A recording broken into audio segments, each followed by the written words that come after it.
Morning, Mickey. What did you make of that game yesterday? Oh, where do I start? Only for Ronan Flanagan. I can't believe Martin Riley missed that goal chance, you know. Him with a soccer background, I'd have expected him to keep it low on the carpet, but they blazed it over the bar. Very lucky to be able to bring on Michael Argue. Big man from the middle of the field, and him still under 21. You imagine, we got to an All-Ireland quarter-final last year, and that was without him, and without Grode McKiernan and these lads. Imagine what we can do this year with them all. The night that we got the first-round victory, it was absolutely amazing. When you think about it, we haven't won a first-round game in years. 6 points from play. You can't ask for much of a better return than that. But then the missed six. Gilson in goals was playing brilliantly. Joshua Hayes, you couldn't replace him. Rory Dunn, outstanding. Killian the Gunner, absolutely brilliant. Fergal Flanagan was probably lucky to not get a black card. He got a yellow one instead. Jeez, I tell you what, Pete McGrath was raging after it, so he was. You know, after last year reaching the All-Ireland quarter-final, sure, everyone's Samsung Galaxy tablet from 149. That's pretty damn good. But like, how's Terry Hyland going to be able to keep their heads on the ground and not let them get blown up? Hayes Expert, Cavan and Hill, proud sponsors of Gaelic Football Views.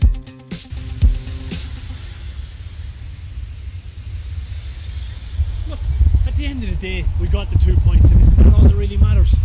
Yeah, but sure, look, I'll see you at the match later on. I don't think I'll bother. No.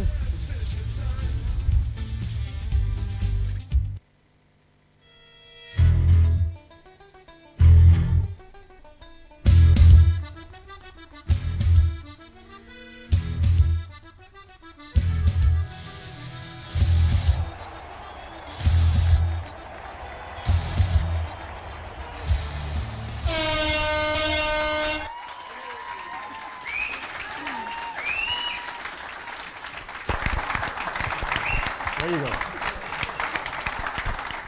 Good evening, ladies and gentlemen, and welcome to the Cavan Crystal Hotel here on the Dublin Road in Cavan for a very special Apre match style show in conjunction with the Cavan Ladies County Board. Tonight's Hayes Expert Gaelic Football Views show is dedicated to all the winning ladies minor teams from the Cavan Championships and Shields played in the last 3 weeks. So we have a host of guests from most of the winning teams, and we are delighted to be kicking off the show with the Lavey ladies who won the Division 3 Shield. Ladies, you are welcome to the show. Thank you very much. Damien.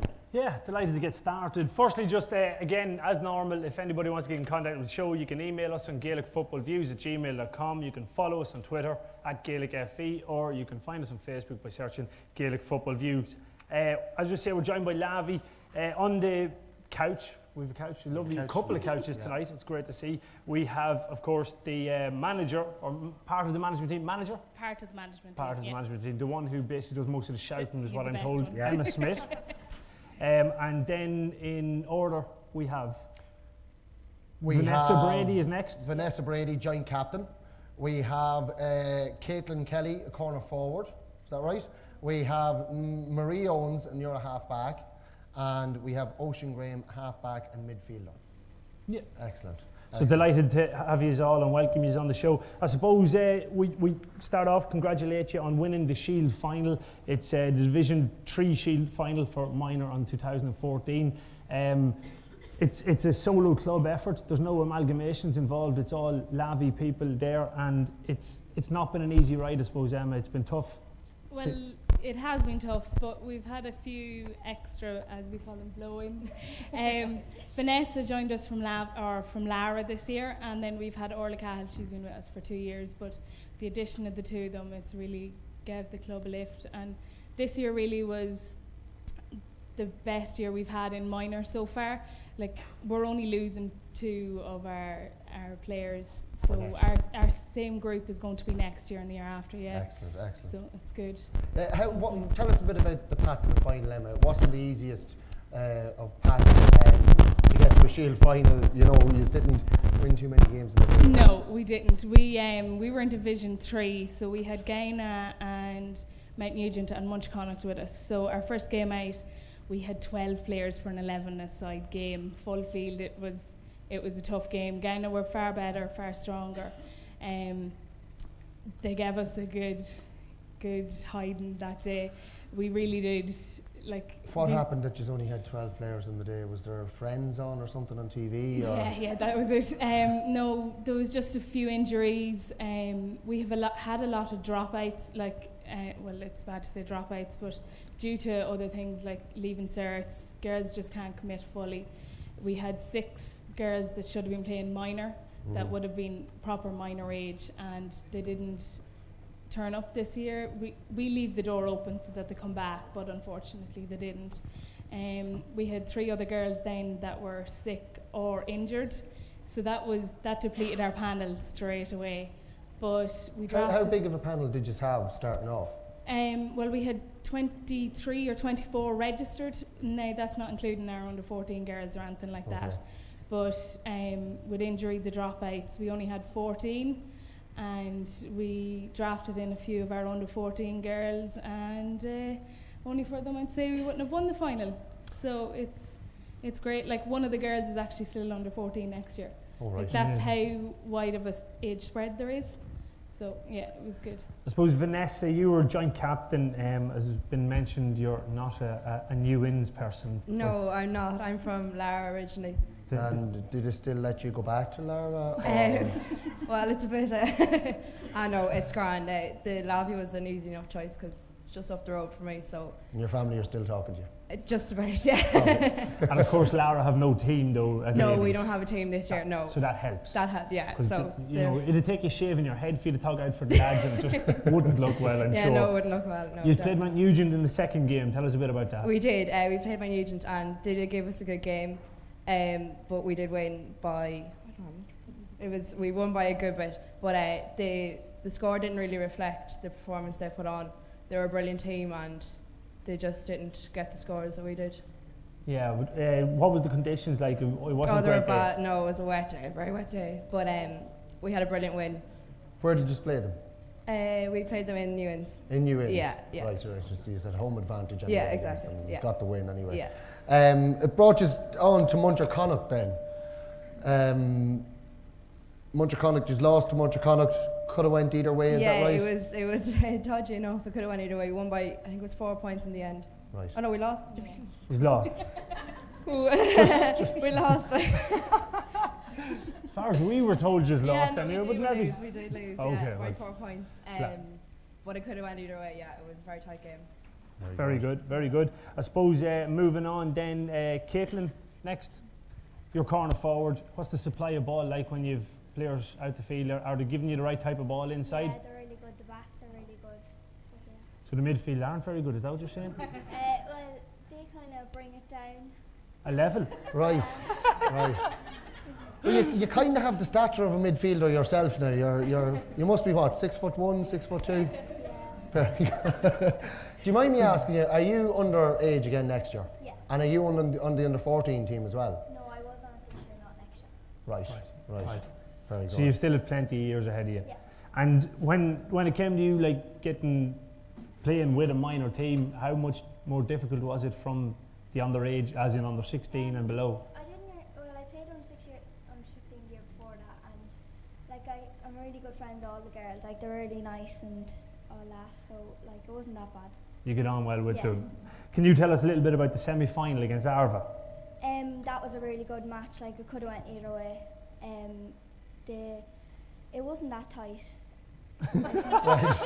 So it was a really good match. It could have went either way, but it wasn't tight. It was tight, no. Okay, right. Do you know what the score was in the end? Yeah, it was Right. 1 by 4 Right. points. And did you score in the semi-final? Yeah, 2-something, I think. 2-something. I'm a corner forward. I just score for fun. I don't keep an account of it. 2 goals, I don't count. I can remember every goal I ever scored because there was only 2 of them ever. But she just was mad.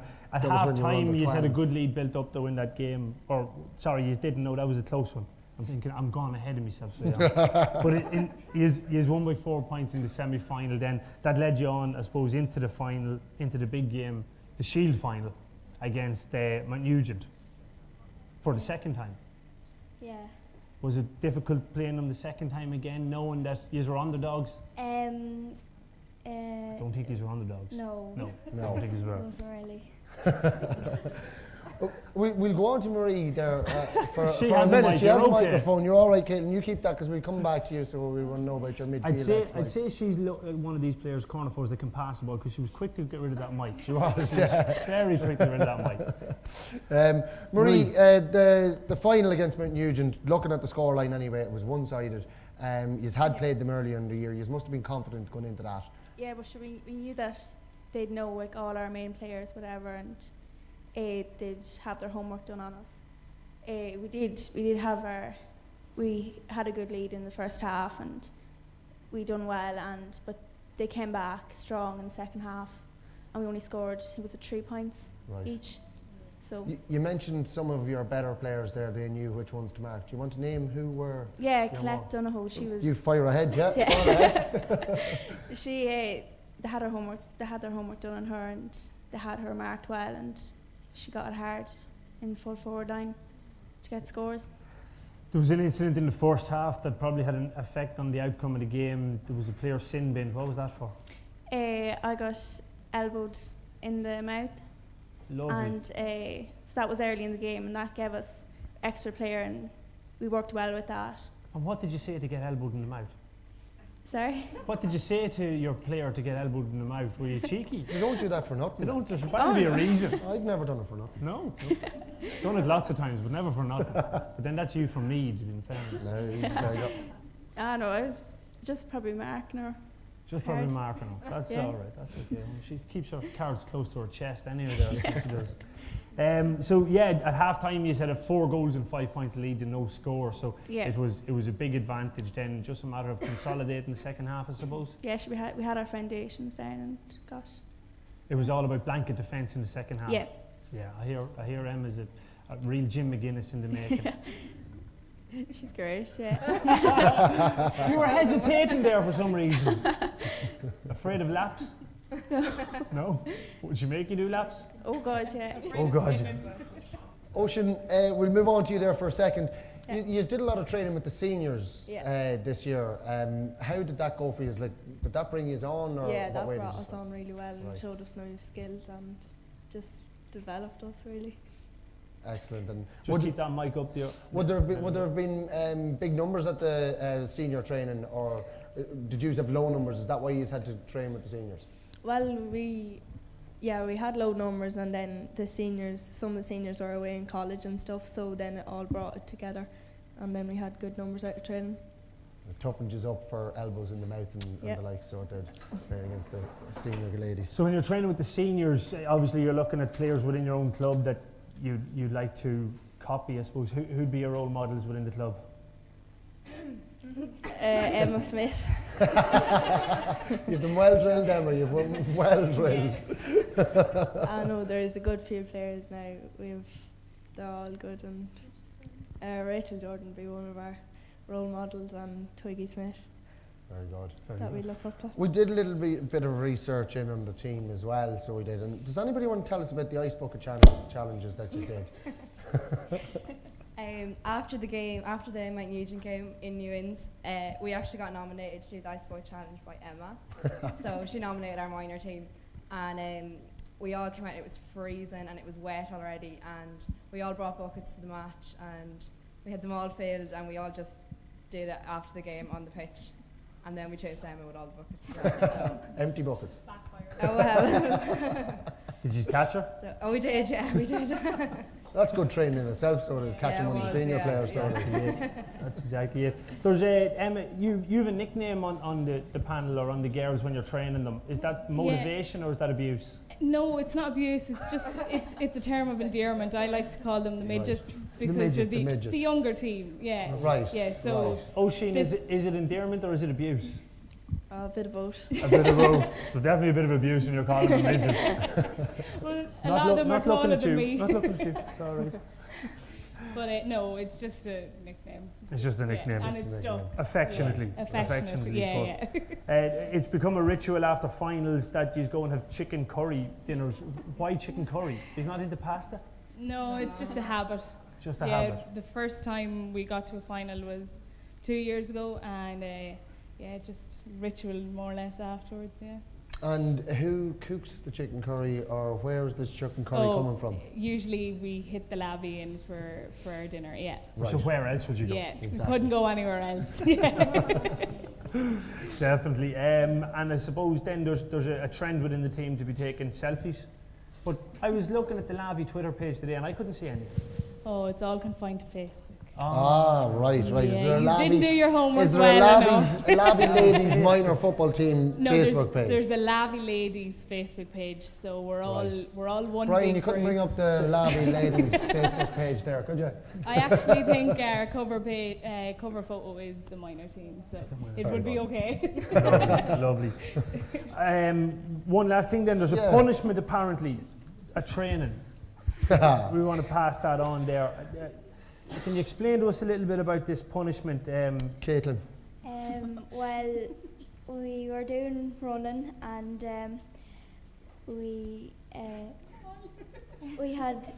lost. We were last to do it. Who's we now? Who's we were last? Me and Emma, and a couple of the other girls. Right. And the winning team, which was Ocean, and then a few other ones, got to pick what our punishment was, and they picked us, me and Emma, and the rest Sorry, of the before you team. go, Ocean, can I get that microphone there for you? Just if you could just pass it up here to Emma. Pass up Emma, because we're going to have to get... I'm afraid that is not going to happen. What was your punishment? To sing John Legend, All of Me. All of me. Ladies and gentlemen, we have Emma and we have Caitlin going to sing All of Me. Well, I'm afraid that is only confined to the dressing rooms of the new ins. I actually have a bit of sore throat. Really? You said this well prepared too. You definitely did. We'll get you again. Facebook or Twitter, we'll find just one way of singing all of somebody. No, it wasn't on any, no cameras. Yeah. There's no cameras. No cameras at all, yeah. We'll find it. Come on. We need to rehearse a little bit more and actually learn the words. No problem. Maybe We'll for have these next on at time. half time. Okay, right? thanks. Yeah, no problem. Yeah. Exactly. So look, that brings us, I suppose, to congratulate you on the success and winning the Division 3 Shield, and wish you all the best for next year. Obviously, you have plenty of potential, so hopefully you can achieve that potential next year and go on and win the championship itself. So. And X Factor, maybe. And X Factor. Yeah, maybe. Yeah. Or Ireland's Got Talent, or anything like that. So, ladies and gentlemen, a big round of applause there for the Lavy Ladies Minor Division 3 Shield Champions. Thanks very much. Well done, girls. Thank you very much. Thanks, Dad. So, folks, just while we're changing our guests up on stage, we'll just go through a quick ad there, because the Cavan Crystal big event, their next big event is the Magical Winter Wedding Showcase, scheduled for Sunday the 23rd of November, obviously here in the Cavan Crystal Hotel. The showcasing the hotels at its most romantic, with lots of Christmas trees, twinkling lights and candlelight. A selection of the hotel suppliers will also be in attendance, and this event will run from 2 to 6 p.m. On the day of the showcase, you can expect the team at the Cavan Crystal Hotel to be on hand, ready to show you around and to answer any questions which you may have. Special packages will also be available to coincide with this very special Christmas themed event.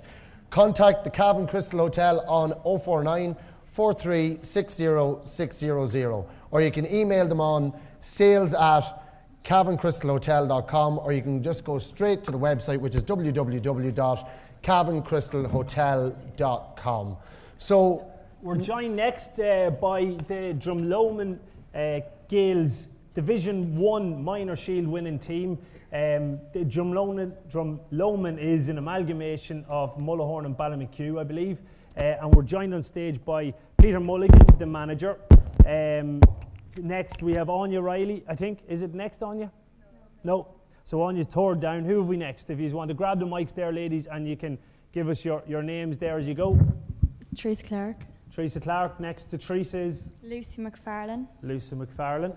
Anya O'Reilly. Anya O'Reilly. And? Megan McHugh. Megan McHugh. Very good. Well, ladies and gentlemen, thanks very much for joining us on stage. As we said, you are the Division 1 Shield champions for 2014. Can you tell us a little bit about your path, Peter, to the final? Well, early in the year we decided that we were going to amalgamate, and last year we had a triple amalgamation. We actually had Lacken on board with us, but this year we decided we'd just run with Mullahoran because they're our near neighbours, and it's actually Drumlumman. Drumlumman. Lumman. My apologies. Yes. Lumman. Yes. My apologies. It's Damien, that puts you back in your box. That's me done for the night. better start right. So girls, what was he like as a manager, huh? And the history of Drumlumman is part of the two parishes. Drumlumman, there's Drumlumman North in Mullahoran and Drumlumman South in Ballymakew. Back in the 1600s, I think there was a Saint Lumman who was one of the first to bring the Catholic Church into the area. So that's where it originated from. Oh, very good. It's not an amalgamation name that I've heard before, I have to say, other than the ladies. Yeah. Even though they probably have amalgamated in the past using different It names. has been used, I think, back many years ago. I think with the seniors, I think there might have been amalgamation back, could have been 15, 20 years ago. It could have been used then as well. And Peter, what took you getting involved, or why did you decide to get involved with these minors? Well, I've been involved with the underage girls for the last 4 years. So I know most of these. The Mullahoran girl, or the Ballymakew girls I would know from, they were playing under 12, under 13, under 14, or right up to present under 16 seniors. So you got involved. Who else was on the management team with you, Peter? Anthony Goldrick was on the management team with me as well. And Jerry Shorten from Mullahoran, he helped us as well this year. Very good, very good. Jerry, who's the outgoing Cavan senior manager. Yes, yeah. Very good. And your path to the final, what way did the championship lay out for you? Well, our first game was against Ballybar, and it actually ended up a draw. It was a very good game. It was side to side. It ended up a draw, and then we actually got Ballybar then in the final.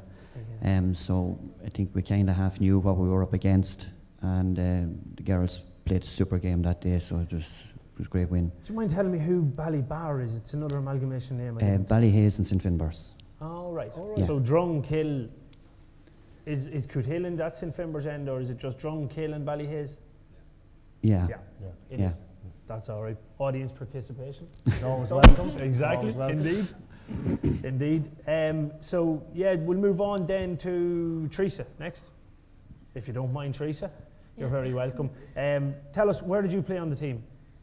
Full back. You're full back. Yeah. And did you enjoy playing full back? Yeah. Did you hit any elbows? No, never. Never.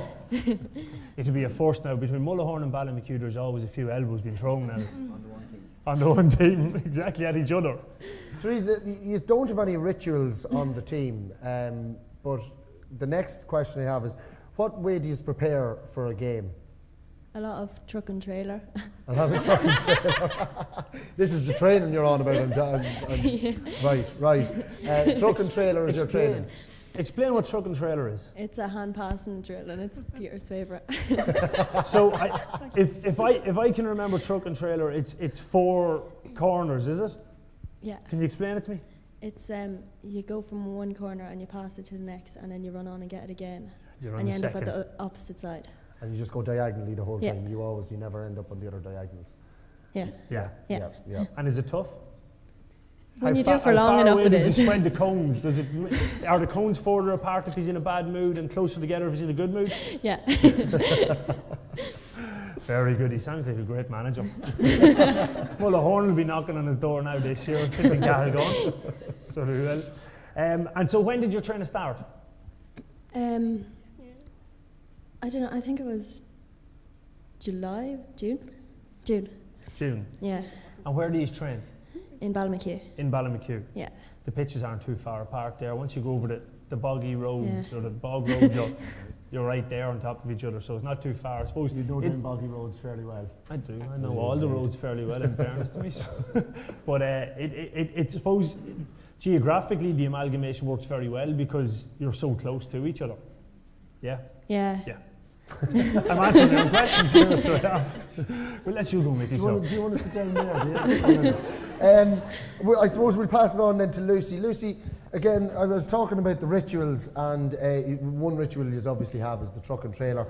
But what was the story with getting ready for games, gathering before a match or whatever? Like, what was the timekeeping like? Or Usually before we'd have a match, we'd usually meet the night before and just have a bit of a talk and plans and try and figure out the team for the next day and see who the main players were and who had to be marked. And then the actual match itself, we'll say the match was at 3 o'clock. What time would you meet? 5 to 3. I think that's a ritual in itself, so I do. If you were meeting at 5 to 3. And what about warm-ups? Did anybody suffer from hamstring strains or calf strains or anything like that? There wasn't really many injuries this year at all. We were lucky. And how did you find out about the team? Did you just text you on the way over to the match that you know where you're playing? I know. And we kind of just knew who was going to be where. We're used to each other at this stage. Right. Yeah. 5 minutes, you'd be told the team. Here's your jersey, quick. He's blowing the whistle, get out in the field quick, will you? So were no teams ever afraid that you weren't going to arrive? No, we were always there. No, you were always there just 5 minutes before the game. And where did you play on the team? Centre field. Centre field. Yeah. And did you score much? Nope. Did you set up lots? I tried. Did you defend much? I did. You hesitated, did you really? I did. Well, Peter's nodding his head. Here, so I think you were the defensive midfielder in the pack, were you? Yeah. Right. Yeah. Very good. Who done most of your scoring? Yeah, Aisling Shorten. Aisling Shorten. Yeah, she was very good. County footballer, obviously. Yeah. So was it basically a case of route one, put it into Aisling? Just hoofed it on top of Hoofed Aisling. it in and down. Kick it long. That's it, Kick it long exactly. was the instructions from the sideline. Yeah. Good stuff. Good stuff. We'll go on there. Anya next. Yes. Where did you play, Anya? Wing back. You were wing half back. Yeah. And did you get up the field much? Not really, no. Why not? Did you not want to get up the field, or were you restricted? Is it a management that doesn't like to have the wing backs going forward? Not really. I was just really man-to-man mark. So wherever my marker went, never really ran up the pitch, so I never really had to run up. But You were delighted by the sounds of things. So the closer you could be to your man, your player that you're marking, the happier you were. yeah. Very that's good. what I did. Very good. So you had no ambitions to get up and do an Aaron Kiernan and score 4 or 5 points or anything. No, I would probably be going really, really wide if I tried. So shooting isn't your forte. Definitely not. Just on, we were looking through, we did a bit of research on the team as well. The difficulties that you had was trying to arrange that everyone be at training because you had college and school and the whole lot. Do you want to tell us a bit about your training sessions? Did you get big numbers at them, or what was the problems really? If you got 7, like, you'd be doing fierce well. Right. Truck and trailer with 7 was tough, I'd say.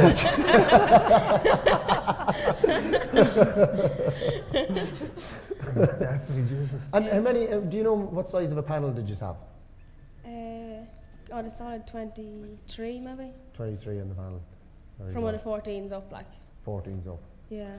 Very good. So tell us then, after you played Ballybars in the first game you drew, what was the next game? Who did you play then? After Ballybars, was it Inny Gales after that? That was a tough game, very stiff day. And then there was an awful lot of injuries during that game, actually. There was? Yeah. There was. Why was that? I have no idea. You can tell the truth. Were any games a bit rough? No. No. We're We get to use later. Or Drumlumen's a bit rough. Were you a bit rough? No, we don't play rough. No, you don't. Don't play rough. No. You're from Mullahorn and you don't play rough. Yeah, I've heard that one before, so I have. You played Lurgan then as well, but just didn't get on too well against Lurgan. No, they were very fit. They were definitely the better team in the second half. Anyway, we have them right up to the first half, and then I don't know. We just kind of lost it then after that. Yeah, they went to a junior B final and they went to the senior final this year, I think it was as well. Like, so they would have had huge numbers. Yeah. And they're in the minor A final as well, minor Division 1 final. So obviously they're a very strong club. Anya, we'll go on to Megan next, because you were getting away with it likely at the end there, with all the attention being diverted over this other side. Putting out her hand to try and grab the microphone. Hard to get the microphone. So you always want to be on the ball by the looks of that. No, total opposite. Where do you play? Full back. Full back. Yeah. And again, it's just about spoiling. That's it. That's it. Yeah. No point in getting on the ball at all. Just stop your player from getting on the ball. Yeah, keep her in there. And tell us your experience of the final against Ballybars. What? Were you there?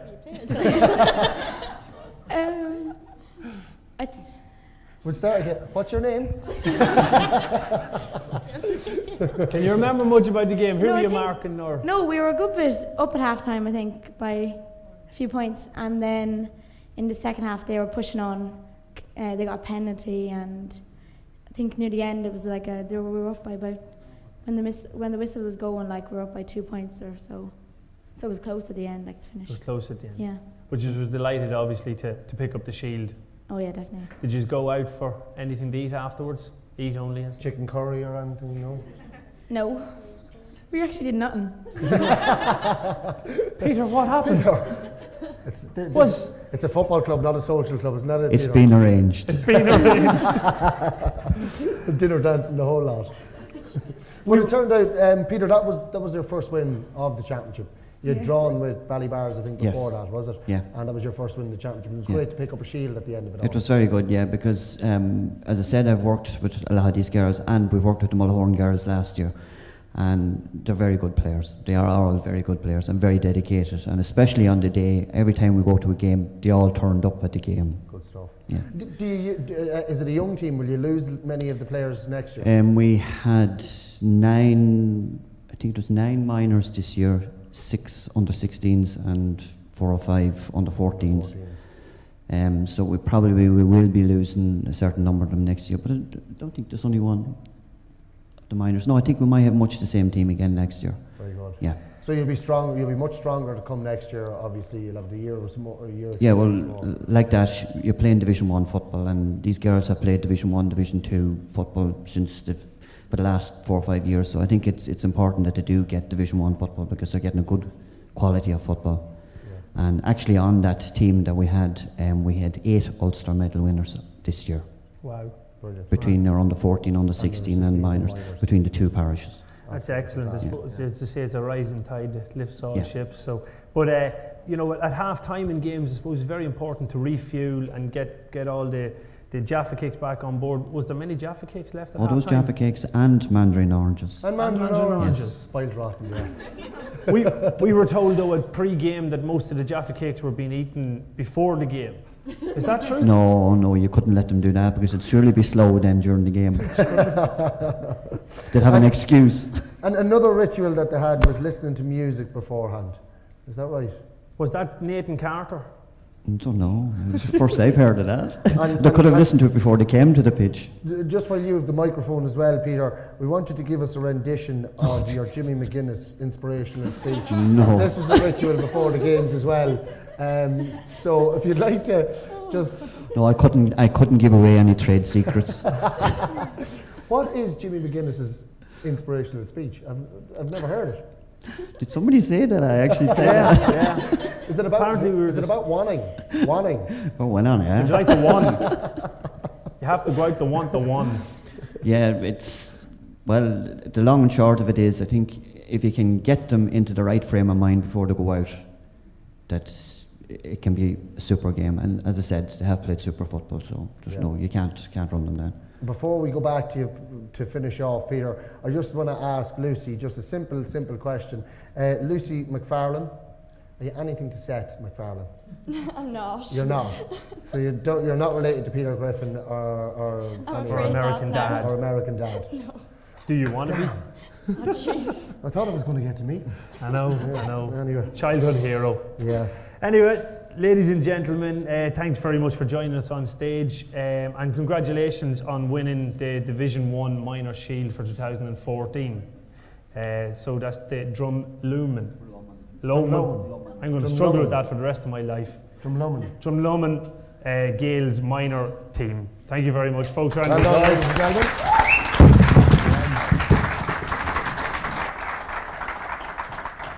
Cheers, here. So just while we're waiting on our next guests up, which will be Nasa and Geraldine, we're just going to go to another advert from our main sponsors here tonight, Cavan Crystal. Cavan Crystal are offering Christmas office party night dates and entertainment as follows. Friday the 12th of December 2014, Top of the Pops Band and DJ. Saturday the 13th of December 2014, it's Top of the Pops Band and DJ again.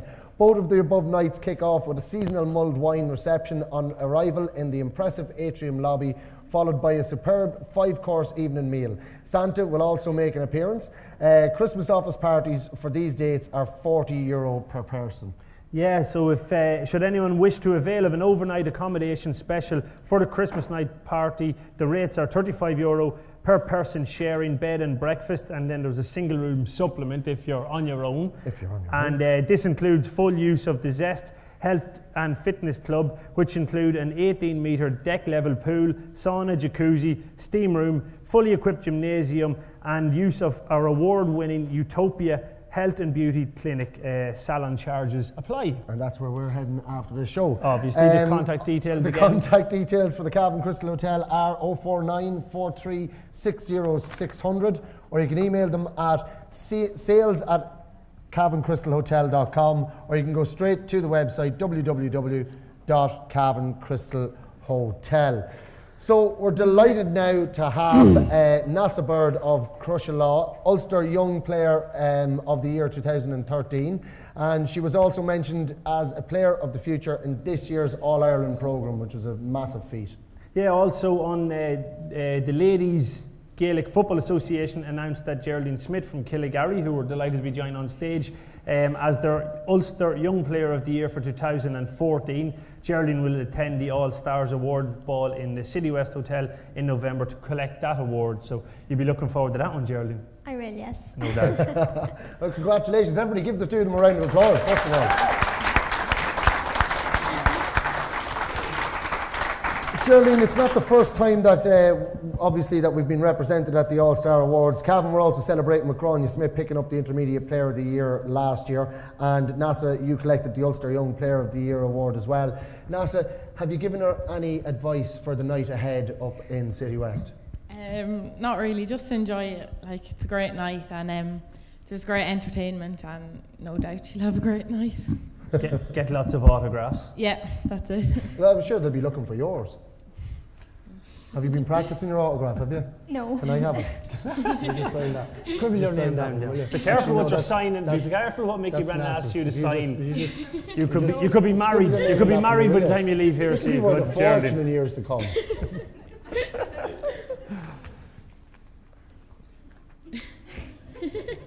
Thank you. I can definitely copy that. So, I suppose... Very good. That was inappropriate. Good man, Mickey. Signature. It wasn't a phone number.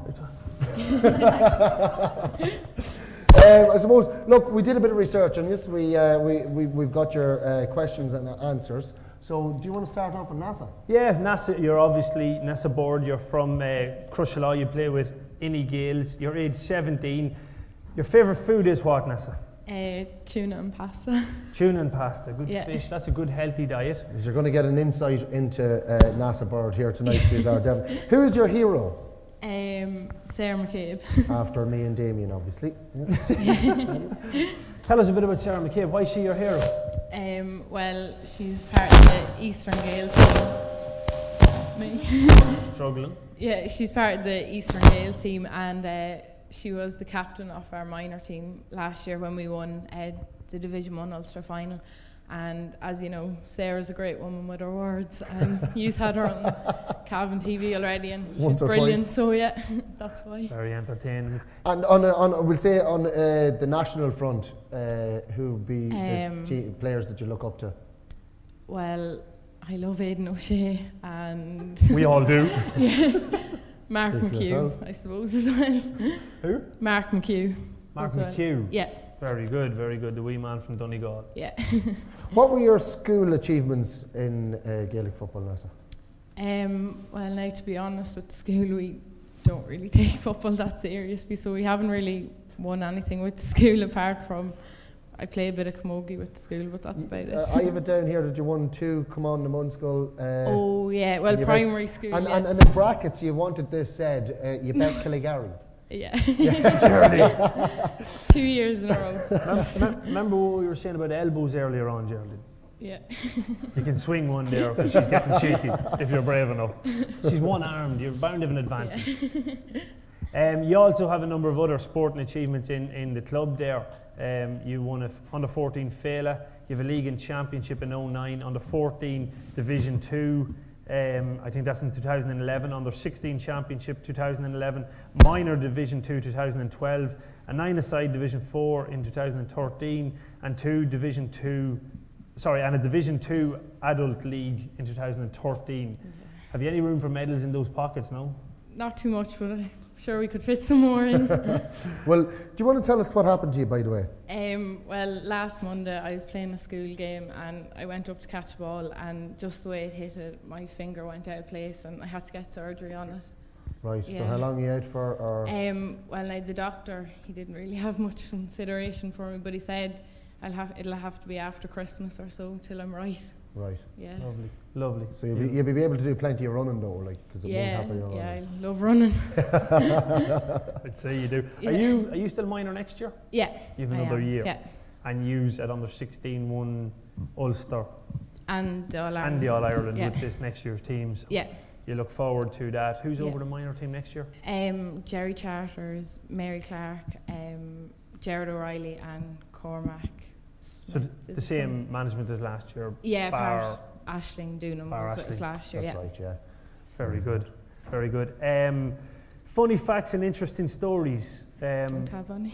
This was we were waiting to find out what the funny fact within Yeah. this was, but you find it funny to win the All-Ireland at under 16 B and receive player of the match. No. What was funny about that? No, I didn't say that was funny. Okay. I didn't. That's what it says here. That's That's a funny fact. We were like, The "It's a funny, black and white." the funny thing was I cried for like an hour after the game. I was that happy.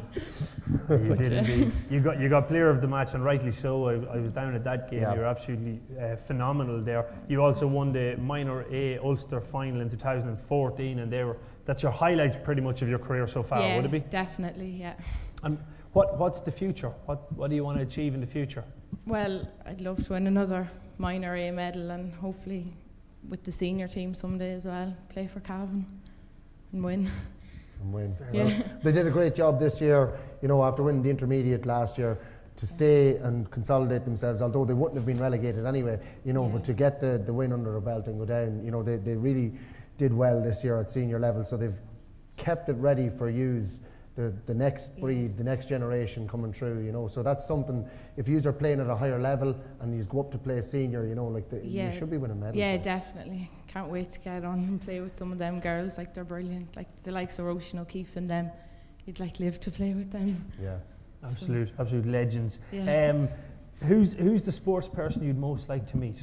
I think I said Kieran Donohoe, did I? Why? Just he seems like Star. a bit of a legend, yeah. He's the star, and there's a Yeah. reason for that. He's class, so Yeah. I agree with you. Absolutely brilliant. Do you like him as a footballer, or is it his personality, or is it his looks? A bit of both. There's three of them there. A Which bit of one? everything. He'd be tall enough for you as well. Yeah. Yeah, exactly. Definitely. What other sports do you play apart from Gaelic football? I used to play camogie, but then I gave it up because I had too much football. So So you're concentrating solely on the On Gaelic football, football yeah. now. So you don't play soccer or any No. other games like that now? no, I used to play soccer as well, but I wasn't too good You at don't it. play so with dolls anymore? No. That's all out the window No. as well? Just Right. football. It's just we were talking with somebody else earlier on who didn't go to training, or is that coming up now in a minute? It's coming up later. Yeah, Maybe that's Geraldine, yeah. isn't That's a preview for you. We were asking again, what do you want to be when you grow up? And the first thing that Micky then said was, do you want to grow up? I don't know. Exactly. Primary school teacher. You'd like to be a primary Yeah, school I'd teacher? love to be. It'd fit in well with your training. Yeah. It'd give you the summer off for the championship. Yeah. You've taught this well out, Yeah. so you have. It's all The about the football, holidays, isn't it? Then your favourite TV shows, and we thought that this was a little bit sort of contrasting. What are your favourite TV shows? It's between Friends and Love Hate. Right. Right. Okay. Bit of a difference. Yeah, they're one end of the spectrum and the other end of the spectrum, so they are. Yeah. So you like violence and the whole lot, but you like to laugh at the end of it. Yeah, that's it. Right. So if Nidge come into the coffee shop and just sprayed the place with a machine gun, that'd be funny. Yeah, that'd be brilliant. Yeah. Ross would probably turn around and go, woo. And Fran as well. And obviously. Well, but then Fran's busy most of the time because he's training with Cavan seniors at the minute. Oh yeah, exactly. You know. Yeah, he's a great goalie. Exactly. Brilliant. Gilly gets some abuse. God help him. God help him. What is your favourite music? Well, it's a bit of a difference in that too. Anything really new, and then I love a bit of Christy Moore as well. What's your favourite Christy Moore song? Do you know Ordinary Man? Ordinary Man. Yeah. Ladies and gentlemen. No, I can't sing. No, I'm not a singer. Do you not like Don't Forget Your Shovel? I love that one too. That's a great song, so it is. Any of them at all. Yeah, any of them. He's Have a you legend, ever seen him? Yeah, I was in Vicar Street with him a few times. Yeah. Right. Very good, very good. He's excellent in concert. Yeah, brilliant. What are your pre-game rituals? Well, I don't know if it's really a ritual, but I have to have a bottle of water with me You have to before have a bottle every of water. game. I don't know why. You have to keep hydrated, that's why. That's why, yeah. Yeah, plenty of water, get it on board, stops the cramps. That's it. So it does. Well done, well done. Well, now the spotlight can now divert over towards the woman, the girl that never stops smiling. Just constantly seems to be smiling. It's great to see it. Geraldine, obviously 16. You'd be smiling if you're just after being named as the Ulster Young Player of the Year. I don't think I'd ever stop smiling. In fairness.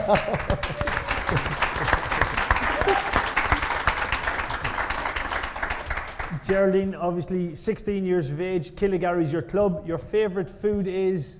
Thai sweet sensation. So we go from NASA, who likes fish and pasta, very healthy, very sensible, to crisps. Right. Yeah. They're crisps. Yeah. Do you eat much crisps? Yes. You do? Yes. Too much. Breakfast? No. No. Not that bad. Very good, very good. Who is your hero, do you mind me asking you? Katrina Smith. Did she bully you to say that? Well, she said this is your sister you're talking about, isn't it? The last time I was on Cavan TV, I didn't mention her, so it's a bit. So I said I'd mention her this time as my hero. She's your hero. And we'll say. And who's your real hero? Colin Cooper, maybe? Colin Cooper, good one. And then we'll say in the ladies' football, on the national scale, who would you most like to emulate in your football? Oh, definitely Grania Smith. Right. After winning intermediate championship and playing alongside her with seniors. I was just going to say that. It's great to be playing alongside her, yeah. I'd say she's a great inspiration. It's great to have her around the club as well. Yeah, she's a great speaker as well. She'll boost you and make you confident and everything. So. Very good. I don't think you need that. All right, okay. Your school achievements are an under 16 Ulster B and C and a senior title. You're in school in Loretto, is it?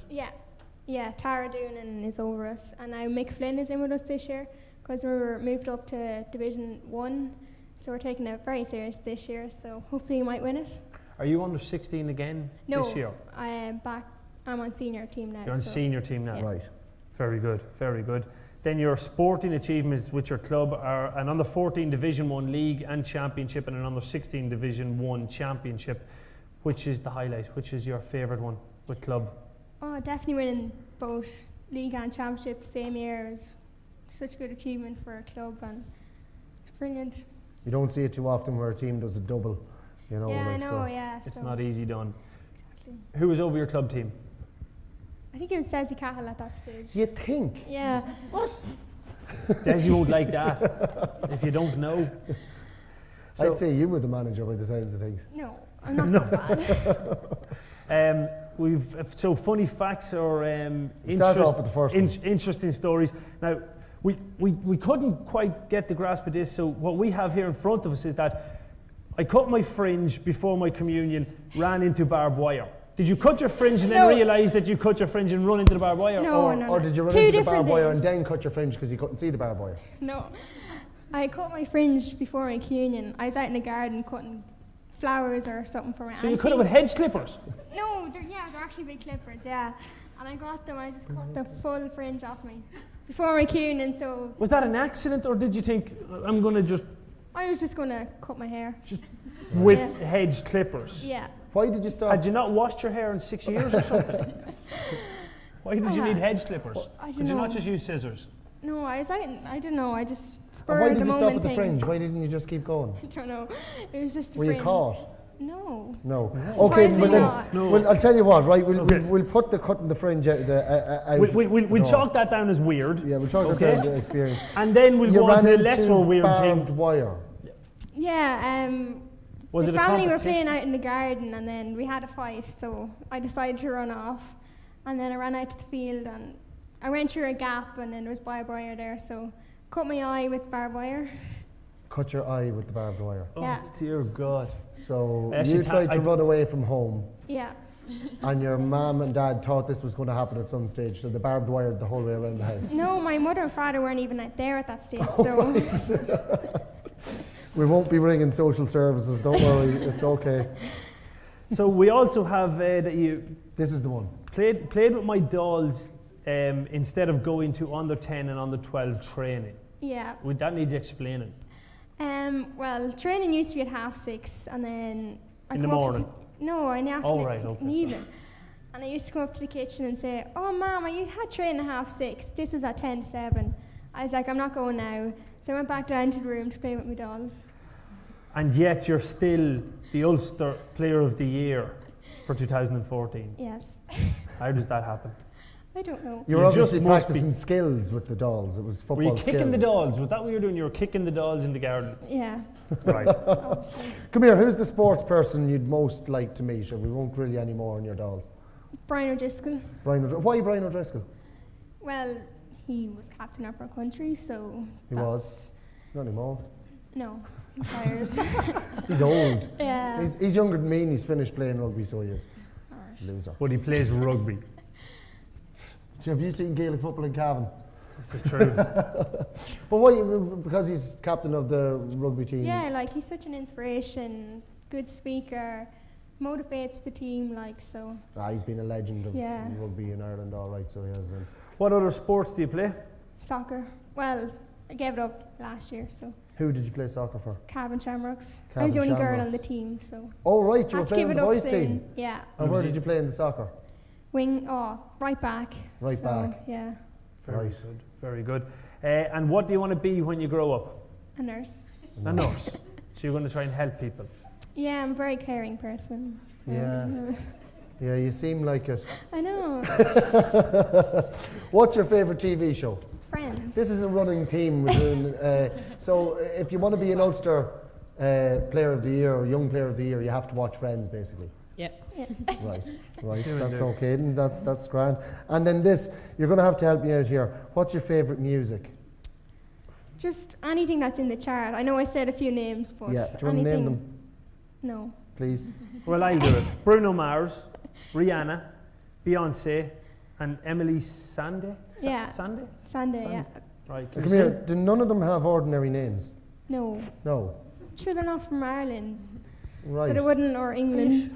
Well, yeah, maybe. Why don't you like Christy Moore? He's from Ireland. Exactly. What's wrong with Christy Moore? What's wrong with Christy Moore? Before my time. I'm so much older. That's a dig. dig. That was a dig. That's a dig. I'm That's getting you two. back for the Killygally That's remark. two. Didn't I tell you? Oh, That's there'll be a another dig. elbow going out here. Oh, I tell you. So then you have your pre-game rituals. Can you tell us a bit about that? Eat a banana. Just, I don't know, I was going to, I think it was the Ulster A final, and I ate a banana before it, and we won, so ever since that I eat the banana before the game. Well, try eat the banana. You're dead right. Eat a banana before a game, drink a bottle of Lucasade Sport, and then just before the game, have a half a Mars bar. The banana will give you slow releasing energy, so it will, and the banana will give dietary you... advice from Micky Brennan, ladies and gentlemen. Yeah. But you're dead right. I'm on that with you, so I am. I eat a banana before every game as well. Sometimes he eats 10 of them.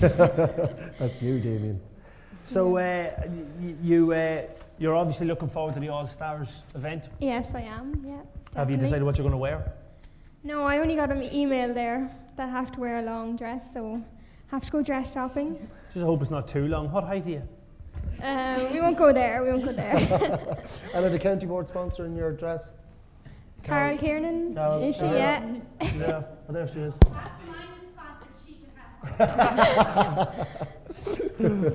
And is Carol going with you? Carly, you going with me? She is. Are the whole family going to be going as well, or? Yeah, all 7 of us. So. All 7 of you? Yeah. So where do you come in the family? Well, I have a twin, so we're both the youngest. Well, Who's the youngest? Yeah. And well, then who's I'm the not the youngest. Connor came out last. So. Connor. Yeah. So we classify him as the youngest. By about 4 seconds or something, is it? 30 seconds. 30 seconds. So clearly stated you're definitely not the youngest. Definitely not the youngest. Just for the record. Just for the record, yeah. Make sure that's duly noted. And then who's the oldest? Caroline. Caroline. What age is she? 30 maybe? 30 maybe? Yeah. Maybe. Right. Does she know? Yeah, she does. Yeah. She knows her own age. That's brilliant. Tell us very quickly, who's your mommy and daddy? Teresa and Gilbert Smith. Are they here? Yeah. They are. They are. Cheering you on. And they'll be going up as well, as you said, to City West with you, so they will. And do you get a certain allocation of tickets for it, or what? Because NASA, you know this. Yeah, I think we got a few tickets, and then you get a room as well. Oh, you get a room as yeah, well? you get put up for the night. So. Wow. Yeah. You'd want to be a big room. There's 7 of them. Yeah, I don't know what they're going to do there. But Either that or pack the sleeping bags, mommy and daddy. Going to need them. Well, look, you're following in the footsteps of one of Cavan's best footballers over the last 10 years, Aisling Doonan. She won the Player of the Year award in 2003. And look, you know, we had Aisling Doonan in 2003, as we said, we're after having 2 in the last 2 years. You know, have you got anybody we should look out for in Cavan over the next 3 or 4 years that might be eligible to win this prize as well? Do you know, Laura McVeety is very good actually from Crushelaw. Crushelaw. Of course. Yeah. She's brilliant. She's Dara's little sister, and she's under 14 again this year, but she's unbelievable. So she is. Wow. She's really one to look out for. One to watch. Yeah. Excellent. Very good. Well, ladies and gentlemen, we have 2 Ulster Young Player of the Year awards sitting up here on the couch. Will you just give them a round of applause, please?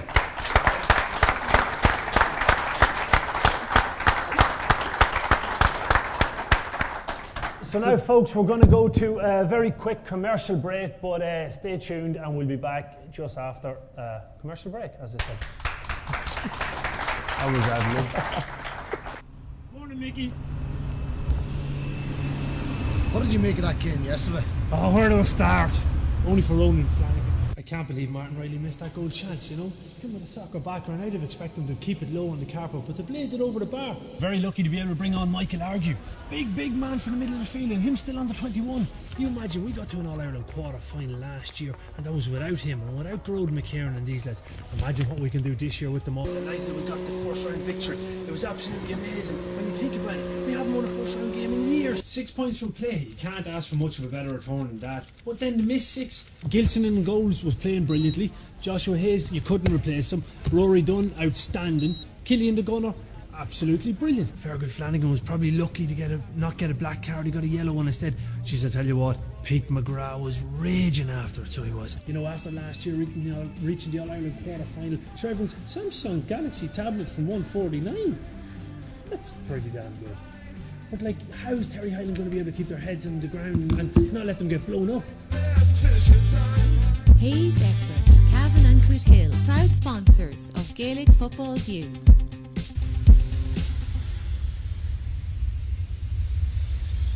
Look, at the end of the day, we got the 2 points, and that's all that really matters. Yeah, we should look. I'll see you at the match later on. I don't think I'll bother. So this is Terry Highland, and this is Highland Hardware. We're just outside Cavan in Ballyhaise. Open early till late, 6 days a week. And as you can guess from the name, we do lots and lots and lots and lots and lots and lots and lots and lots of hardware. All at guaranteed low prices. So if you're looking for any type of hardware, 6 days a week, early or late, at guaranteed low prices, come to Highland Hardware in Ballyhaise. It's that simple. And remember, cones are for ice cream and Highland Hardware is for value.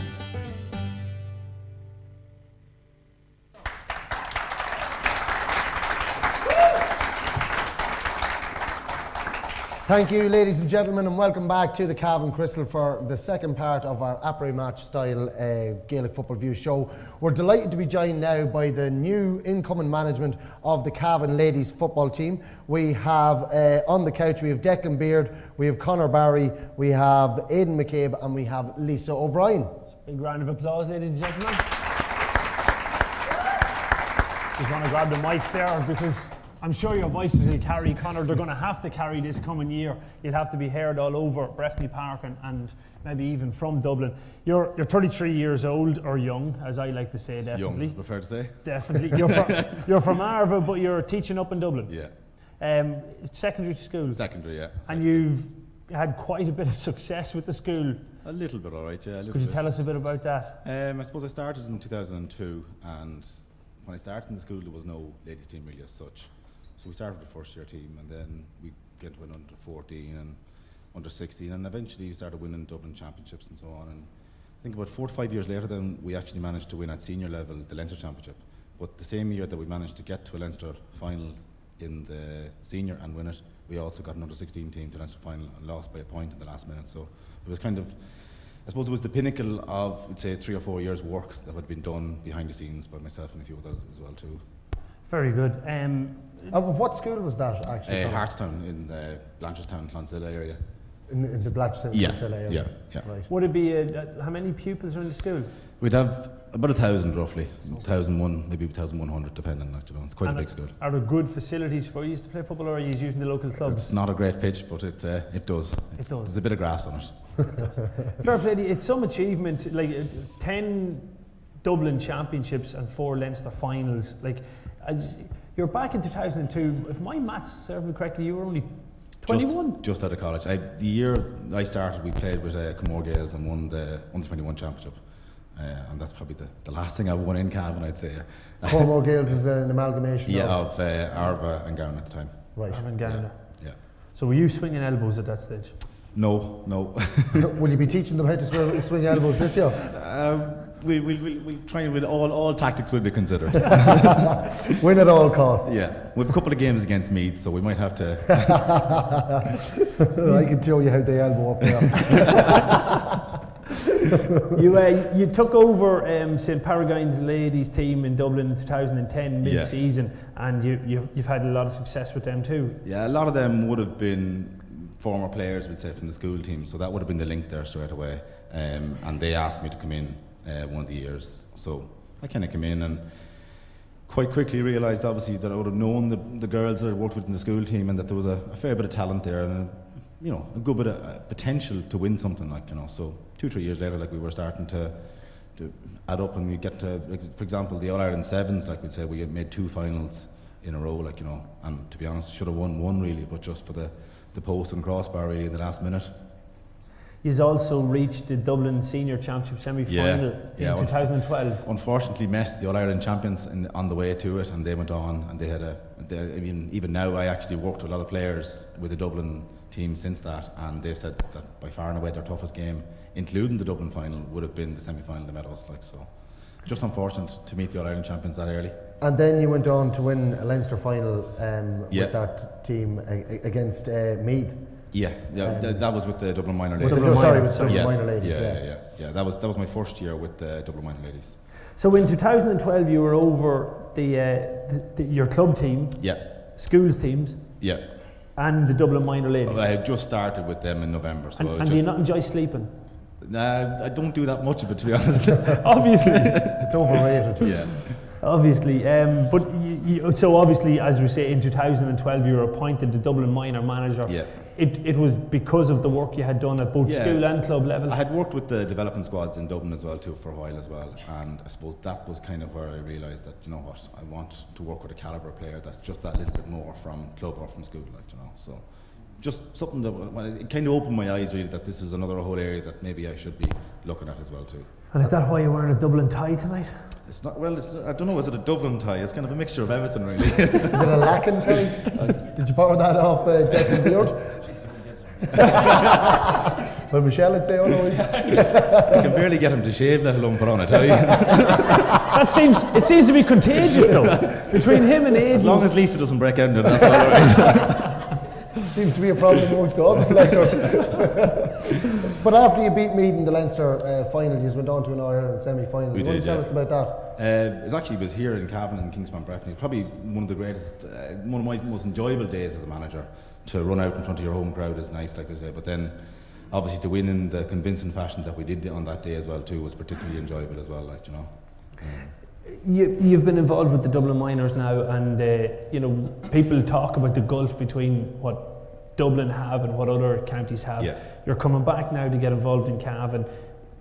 Do you expect there to be a gulf in facilities in? No. I mean, I wouldn't be taking the job on if I didn't realise that, number one, there was potential there, and number two, that there was a desire to win things. Like, I mean, I'm not here to simply contest. I'm here to win something, like, as simple as that. There was a lot of people in for the job. It was very competitive, but obviously by your CV, as we're after reading out, you have the calibre to push on, but you're still living in Dublin, working in Dublin, coming up and down for trainings. You know, it's not going to be an easy road. No, but I mean, I did plenty of years with Apre, driving up and down, and we'd had no success, so I'm hoping that with a little bit of success with this, you know, it'll make the drive a hell of a lot easier up and down, like, you know. But after beating Donegal in that semi-final, you just went on to an All-Ireland final. Your first year at inter-county level, you got to an All-Ireland final. Yeah. What happened in the final? Oh, it was actually two finals, because I went to a replay the first day. Right. And then the second day, I suppose, I don't like using the phrase, but I suppose we were, with 4 minutes to go, you know, we were looking comfortable enough. We were 4 points up, and then I suppose Fergie time came into it, and we conceded a goal in the 66th minute and the 68th minute to lose the game. And that was the final kick of the game. And lost it by 2 points. Yeah. Harsh. It's not a way you want to lose a final. A learning curve for a young manager. A massive learning curve. Yeah. But again, unless you actually take it on board, what happened, you know, it's a waste of time. Like, so you do have to sit down at the end of the year and say, yeah, you know, potentially we could have made a mistake here, or what did we learn from it here, and so on. So. Did you go on in 2013 to manage the minors again? Yeah, back in 2014. Yeah. Right. Yeah. Right. So in 2013, had you any success with the minors? That was the same. We started, we'd say, in November of 2012, and then the whole year would have been 2013. Okay. That was the first year, and then this year then would have been the second year then. Right. Yeah. Right. Wow. And just when you say Fergie time kicked in, at minor ladies, is there not the buzzer? I would have presumed so as well too on the day, but unfortunately not on that day there wasn't. No, it was the first year in a good few years that the game hadn't been covered on TG Car, which meant there wasn't a buzzer. And this year's final was covered on TG Car, so it just unfortunate that it happened to be that 1 year in between. But my God. C'est la vie, as they say. So this year, 2014, again, you're the Dublin minor manager, and you won your second Leinster title. This time beating another Meath team, but it was Westmeath. Westmeath, yeah. On another convincing scoreline. Do you want to tell us about that? We'd met them earlier on in the league in the round robin format of it, and I suppose that was a much tighter game. But we had felt from the work we'd done with, the video analysis and stuff on them, we had picked apart a couple of little things that we were going to target on the day, and I think we kept them to 2 points on the day overall. So our homework on the day really showed through. Like, and most people would say maybe the performance was very good, but a lot of that came from the background work that had been done with the girls in a couple of months, building up to the actual game itself. And we're done again to lose to the All-Ireland champions, again, and it was Galway again. I think Galway beat us the year before, is that right? Yeah, they did, yeah. Thanks for reminding me of that. So you're going on holidays to Galway this year? Yeah, Connemara. The team bonding weekend to Connemara. So as long as Cavan don't meet Galway in the championship. You'll be having nightmares for weeks before. I suppose perfect time to say you brought in a management team with you. We have some of them on the couch. Some of them here, tonight, yeah. Some of Osama bin Laden's friends with looks of Harsh. I was going to say Conor McGregor's friends, but if you want to bring bin Laden into it, that's fine. But your management team, Conor, who exactly? Can you name the full management team, or is it all in place? Tonight, obviously, we have what's on the couches tonight, and then we have Paul, who's back in Dublin. He was the strength and conditioning coach, and Simon is not available tonight. He'd be the goalkeeping coach as well too. Simon Fay is the goalkeeping coach, and then and Paul O'Donovan. He was with me for the last 2 years with the Dublin Minors, and before that, he would have been with the Dublin B team for 2 years. So I think he's been to 3 All-Ireland finals in 4 years with various Dublin ladies teams. Very good. Yeah. Perfect time then to bring in, I suppose, Aidan McCabe. You have the mic there. You're ready to go. So yeah, you know. What you were obviously very. Doing here? What are you doing here exactly? You're obviously. You're a long way from Coothill now. Like. Yeah. Have you stopped celebrating? No, we've calmed it down now. He's calmed it down. Some of us. Hell of an achievement. Anybody who doesn't know you knows you've spent a lot of time coaching in Coothill before you got employed by the county board to take on coaching. But you must have been proud to deviate for a second. You must have been proud when Coothill lifted that cup. Yeah, I suppose we got to the first intermediate final in 2009, so there's been a couple of people have retired and some people have come back in, and yeah, we got to another final in between that, and finally good to get over the line. So good win yesterday, and hopefully we keep pushing on in Ulster. Yeah, and we all want to wish Coothill the very best of luck in Ulster. We want to see Cavan teams doing well no matter where they are. So for what reason did you want to get involved with the Cavan ladies setup? I suppose it was a massive opportunity, and it'll be a challenge, and probably the most challenging thing I've been involved with so far. So, you know, like anyone else, and like players, you want to be challenged and you want to be challenging others as well. So it's really an opportunity I couldn't say no to. You were involved with the Knockbride ladies team, is that right? Yeah, well, was that not challenging enough being from Coothill? Well, along the line with one of the boys down there was very challenging. No, I admit, Mangio, yeah. Name names, no? No, he'll probably get me back in a few minutes because we're back up here later. No, admittedly, I was only involved with the Knockbride ladies a little bit longer than a wet week, but last couple of months, and unfortunately we were beaten at the weekend in the Division 2 final.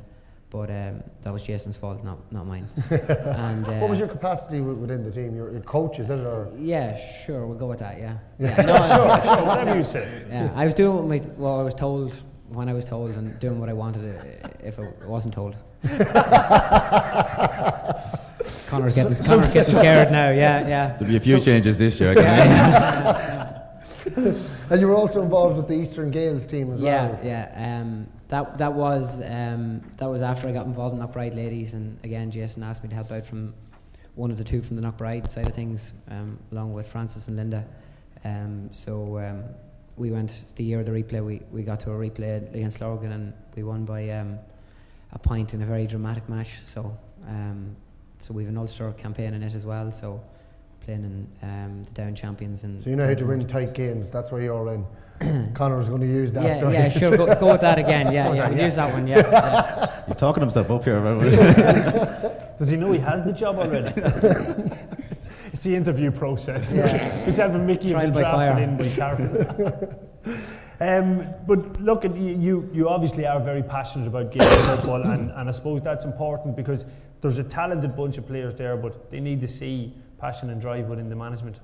Yeah, well, you know, talent will only get you so far, but you know, hard work, both from the ones up here on this couch and from the players as well, and from speaking to, you know, the management team here, you know, we'd like to think we've a good setup outlined for the girls, and you know, buy-in from everyone. Please God, we'll push on and get a good year out of it next year.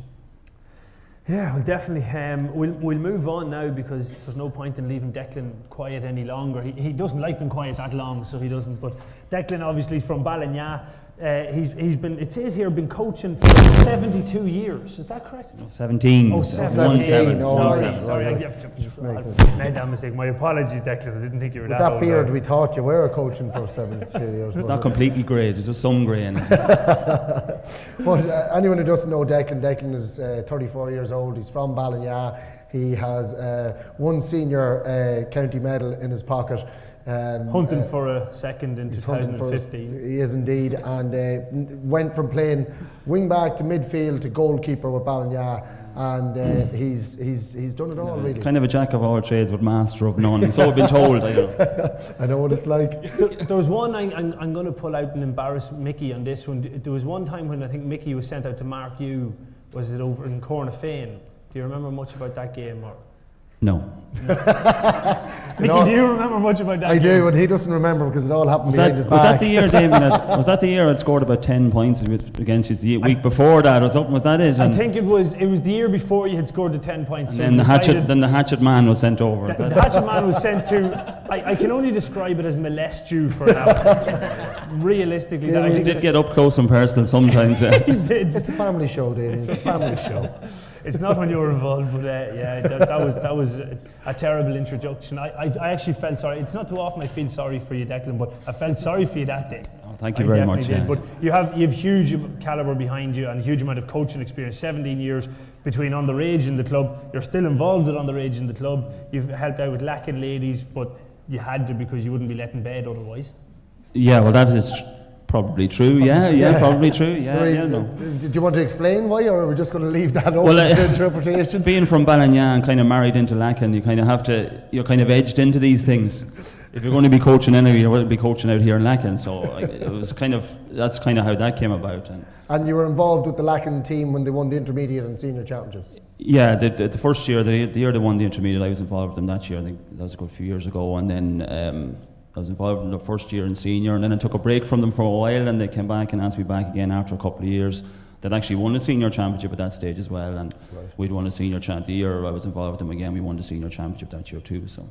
And not only that, but you've had county experience as well. In 2006 you managed the Cavan ladies minor team, and not only that, but last year, or this year, if you want to say this year you managed the first ever Cavan under 21 team. 21s, yeah, which is a great experience, great honour and experience for me to be even asked. You know, the first year that they had entered the Ashley McGinn tournament, the under 21 tournament, to enter a Cavan team and to be even approached and asked, it was a great honour for me, and I duly accepted. You know. Oh, you didn't have to apply for the job. You were. Oh, I was asked. Yeah. Headhunted by Carol. Yeah, headhunted. Yeah. I'd say that was a frightening experience being headhunted by Carol Kieran. It can be, you know, but you know, as the thing goes on, the better it gets, you know. Tom Riley doesn't like being headhunted by her, so he's definitely there's not too many. But you know, again, there's going to be a lot of time involved, a lot of effort. You know, why did you decide to get involved with this senior setup for next year? Well, I got a phone call from Connor. He'd rang me and asked me would I be purely because one of the reasons was because I was involved with under 21s this year, and Connor seems to have a great interest in girls coming on that have some experience at underage, under 21, minor level. Obviously been involved with Dublin minors himself. So I suppose the fact that I was involved with the Cavan under 21s this year, I suppose he thought maybe that experience to bring in the knowledge of the girls that was involved then maybe as well. So I had to think about it. Obviously I had to have discussions as well, obviously, and but I was only too delighted to get involved. You know, even talking to Connor, you listen to him, you can sit and listen to him talk about football for ages. The guy has a vast knowledge, coaching, management, everything, and I can't wait to get started, really, to be honest. You know, it's a great experience even for me to be involved with Cavan ladies senior team as well, you know. But that job as the under 21 manager, that's a huge thing, and it's something that needed to be brought into Cavan, you know, because from minor level to senior football, we've lost a lot of players. I think we have lost a lot of players, and it would happen in any county. Well, it would happen, and even you look at the men's, the difference between minor level and senior level, club level, it's a big change, it's a big step up. So with the county teams, even for minor guys going into the under 21 setup at men's level, it's kind of a help for them guys. So I suppose now Cavan ladies, the county board have taken that step now to get that under 21 setup involved, so that you're not losing girls come from minor level that aren't maybe making the senior level. They might not be up to scratch maybe at 18 years of age, but in 19, 20, 21 years of age they could be developed even better, you know, and especially with that experience at under 21 level, inter-county experience, it can help them along into a senior setup at some stage. Yeah, it definitely can only help. I suppose lastly we've left her long enough to stay quiet, and again it's hard to keep her quiet sometimes, Lisa. We've been in plenty of contact with Lisa over the last few months. What prompted you to get involved with the management setup? Because we know you're obviously currently the PRO of the Cavan Ladies Board. Our good lady, Carol, brought me in again. Bullied you? Yeah, bullied me. Bullied you. You were headhunted as well. Yeah, sought after. But again, you're well known within this room to everybody here. You know, the work that you've done this year has been fantastic. You've taken over from Stephen, obviously, as the PRO, who was a great PRO. Absolutely brilliant. You know, but you've done him proud in the work that you've done, and you know, you'll only be an asset to this team with the work rate and everything that you have and the work ethic. You know, I'm sure they know exactly what they're getting with you. What's the role you're going to play? What's the role you're going to play within the management? I don't know really. Don't know yet. you basically get involved at Yeah, like probably, you know, trying to sort out the pitches and challenges and things like that, and whatever background work has to be done. And you're going to keep on the PRO position as well? No, I think Carol has somebody for that, and injury fund officer as well. Your own background in football, where did the interest come? Well, my club's Killincare, so played there since I was a child. Oh, so you're a Meath woman? No, Killincare is in Cavan. There's plenty of Meath people from Killincare, so there is.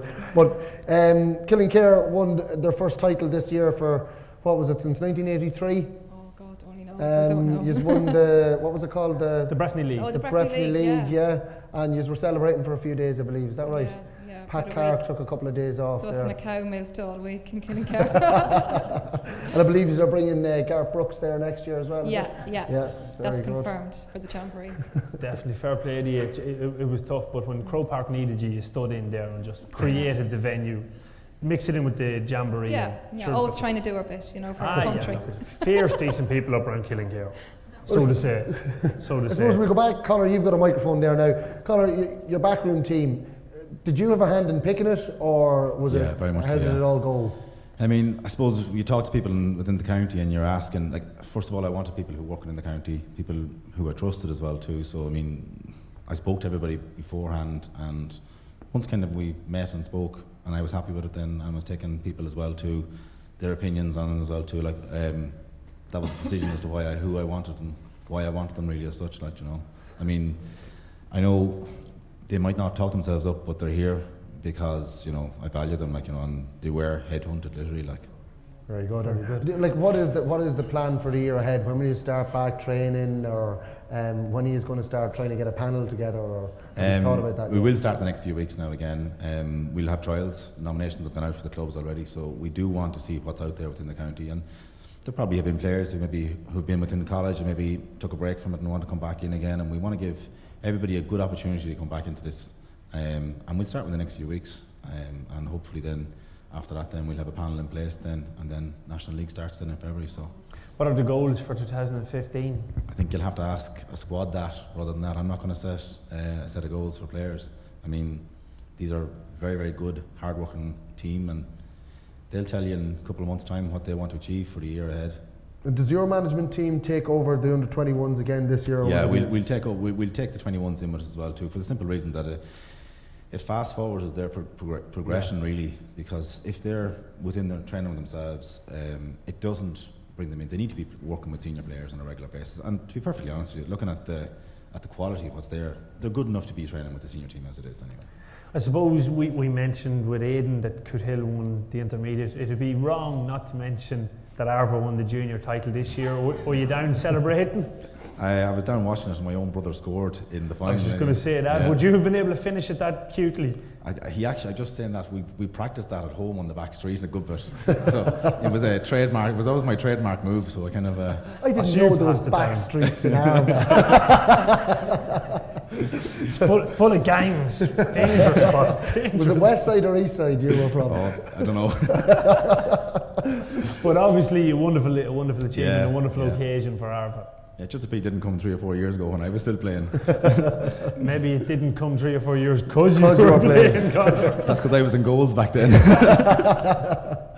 Well, look, if we'll not keep you any longer, we want to wish you obviously the very best of luck, and you know, if you bring the hard work, I'm sure the players will respond, and Cavan will continue to improve. But it's an impressive management setup that's been put in, and there's big boots to fill, and Finian and Jerry and all of his management team obviously done huge work. There's a lot of huge work, and a lot of, like, they've put together really the backbone of this. Like, I mean, winning in 2013, like, you know, and last year, their first year at senior, like, I mean, it has set us up, we'll say, with, you know, quite a large boots to fill, really, as such. Like, you know, the foundations are there. Absolutely, just, you know, I mean, maybe freshening it up might, you know, bring them the next level. I mean, they brought them in, like we'll say, where last year was their first time playing at senior football, like, you know, and, you know, if it wasn't for the lads, you know, we wouldn't be here, like, you know, as simple as that, like.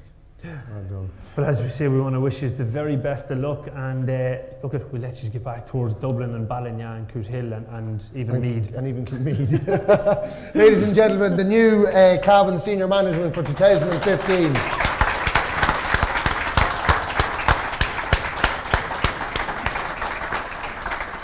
So now again, while we change over our guests, we're just going to remind you again that the Cavan Crystal, their next big event is their magical winter wedding showcase, which is scheduled for Sunday, the 23rd of November. It's showcasing the hotel in its most romantic, with lots of Christmas trees, twinkly lights and candlelit areas. A selection of the hotel suppliers will also be in attendance, and the event will run from 2 p.m. to 6 p.m. on the 23rd of November, as we've said. On the day of the showcase, you can expect the team at the Cavan Crystal Hotel to be on hand, ready to show you around and to answer any questions which you may have. Special packages will be available to coincide with this very special Christmas-themed event. So if you want to contact the Cavan Crystal Hotel, you can call them on 049 43 60 600, or you can email them at sales@cavancrystalhotel.com, or you can go straight to the website, which is www.cavancrystalhotel.com. You can indeed. So next up, we're delighted to say we're joined on stage by the Division 2 minor winning team from Shercock. That's the minor championship, Division 2. And on stage we have, from left to right, we'll let you introduce yourselves.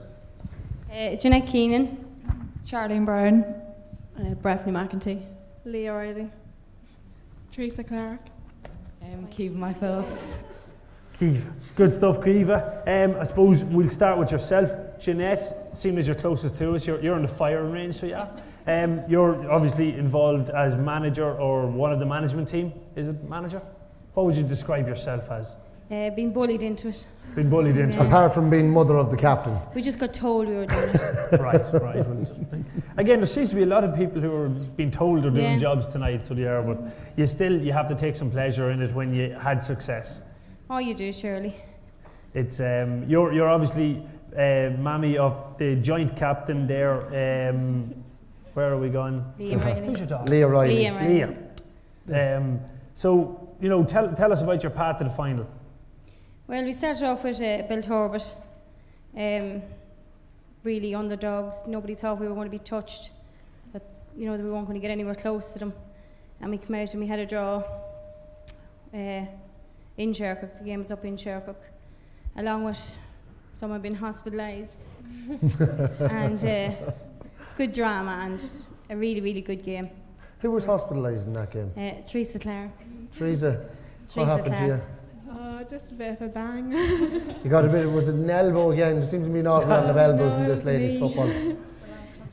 Knees and elbows. Knees and elbows. Yeah. That's a And terrible. what happened to you? Why did you end up in hospital? It was just the last free. She kicked the ball in going for a goal and I came out and she came in and we just clashed really. Right. So, yeah. And what position were you playing that day, or can you remember with the bang that you got? I was full back. You were full back that day, so you were protecting the nets at all costs. Yeah. So the Cavan management will be looking at for players like you, so they will. They will surely. What's the story with you? You were back in play 2 weeks later, though. Yeah. Is that right? Yeah. For the semi-final. Yeah. So there was no major issues, or were you playing injured? Oh no, I was grand after a while. You were definitely. You sound convincing there that you were. And who was the semi-final against? Templeport. Templeport. Where was that game played? It was in Shercock as well. In Shercock. Yeah. So you got home venue again. Yeah. Can you tell us a bit about that game? Well, we won anyway. That's the main thing. I don't know. Like, it was. Where were you playing yourself? I was full back again. You were full back. And can you remember who you were marking, or how did you get on your marker? Did she hit you an elbow? No, she didn't. Did you hit her an elbow? No, I don't think so. She doesn't sound too confident there. There might have been elbows loose at that stage. You might be able to tell us. I think she's been a bit modest here. Would you tell us a little bit more about Teresa's performance in the semi-final? Well, Teresa's, she just gets her head down and plays really well, she does, and she does keep her elbows to herself most of the time. While we have you, I suppose, you're called the mammy of the team, is that right? I don't know about that now. Well, for going by our information, yeah. And I believe you've got a good set of lungs. You probably don't need that microphone, do you? No, I don't need a microphone. You don't need a microphone. If there's anybody to be heard shouting on the sideline... Oh yeah, if they hear me shouting, yeah, it's time to move. It's time to move, right. Well, I just learned from John Kyle, so like, can't learn from him. There's something wrong. And John can roar, so he can. Yeah. Hard to compete with. So very hard. We'll go on then, I suppose, to Charlene. If you don't mind, you're obviously part of the management team as well. What prompted you to get involved with the ladies? Again, it was John and Raymond told us we were. Oh, you were told? Yeah. Right. But it wasn't just ourselves. John and Raymond helped as well. They gave you a hand. Yeah. Very good. They were over the senior team, isn't that right? Yeah, and it was part of that they wanted to keep us all together because the minor team are actually our senior team, bar maybe there's only 5 seniors. So that's right, yeah. Very good. They want to keep us together. We're told that you're a little bit superstitious. Can you tell us some of the stuff that might make people think? I don't know what they mean by that. I haven't a clue. What might they do? Like, what would you do that would be superstitious? I have no idea. Nothing about Donohoe Park. Well, we just happened to be doing one of our training sessions there. Oh, just happened to be, yeah. Right. Okay. We were running around it, and the wishing well was there, so we made a wish. Well, we were told that you drink water from a wishing well before every game. Well, I went back up the morning of the final just to help. Because you were thirsty, you had a hangover. You ended up in Donohoe Park. You don't know how the morning of the final, and you were drinking out of the wishing well. Yeah. Right. And it's not the wishing well in King's Court, the pub. Not the pub. No, you don't go there for a drink before the water. games.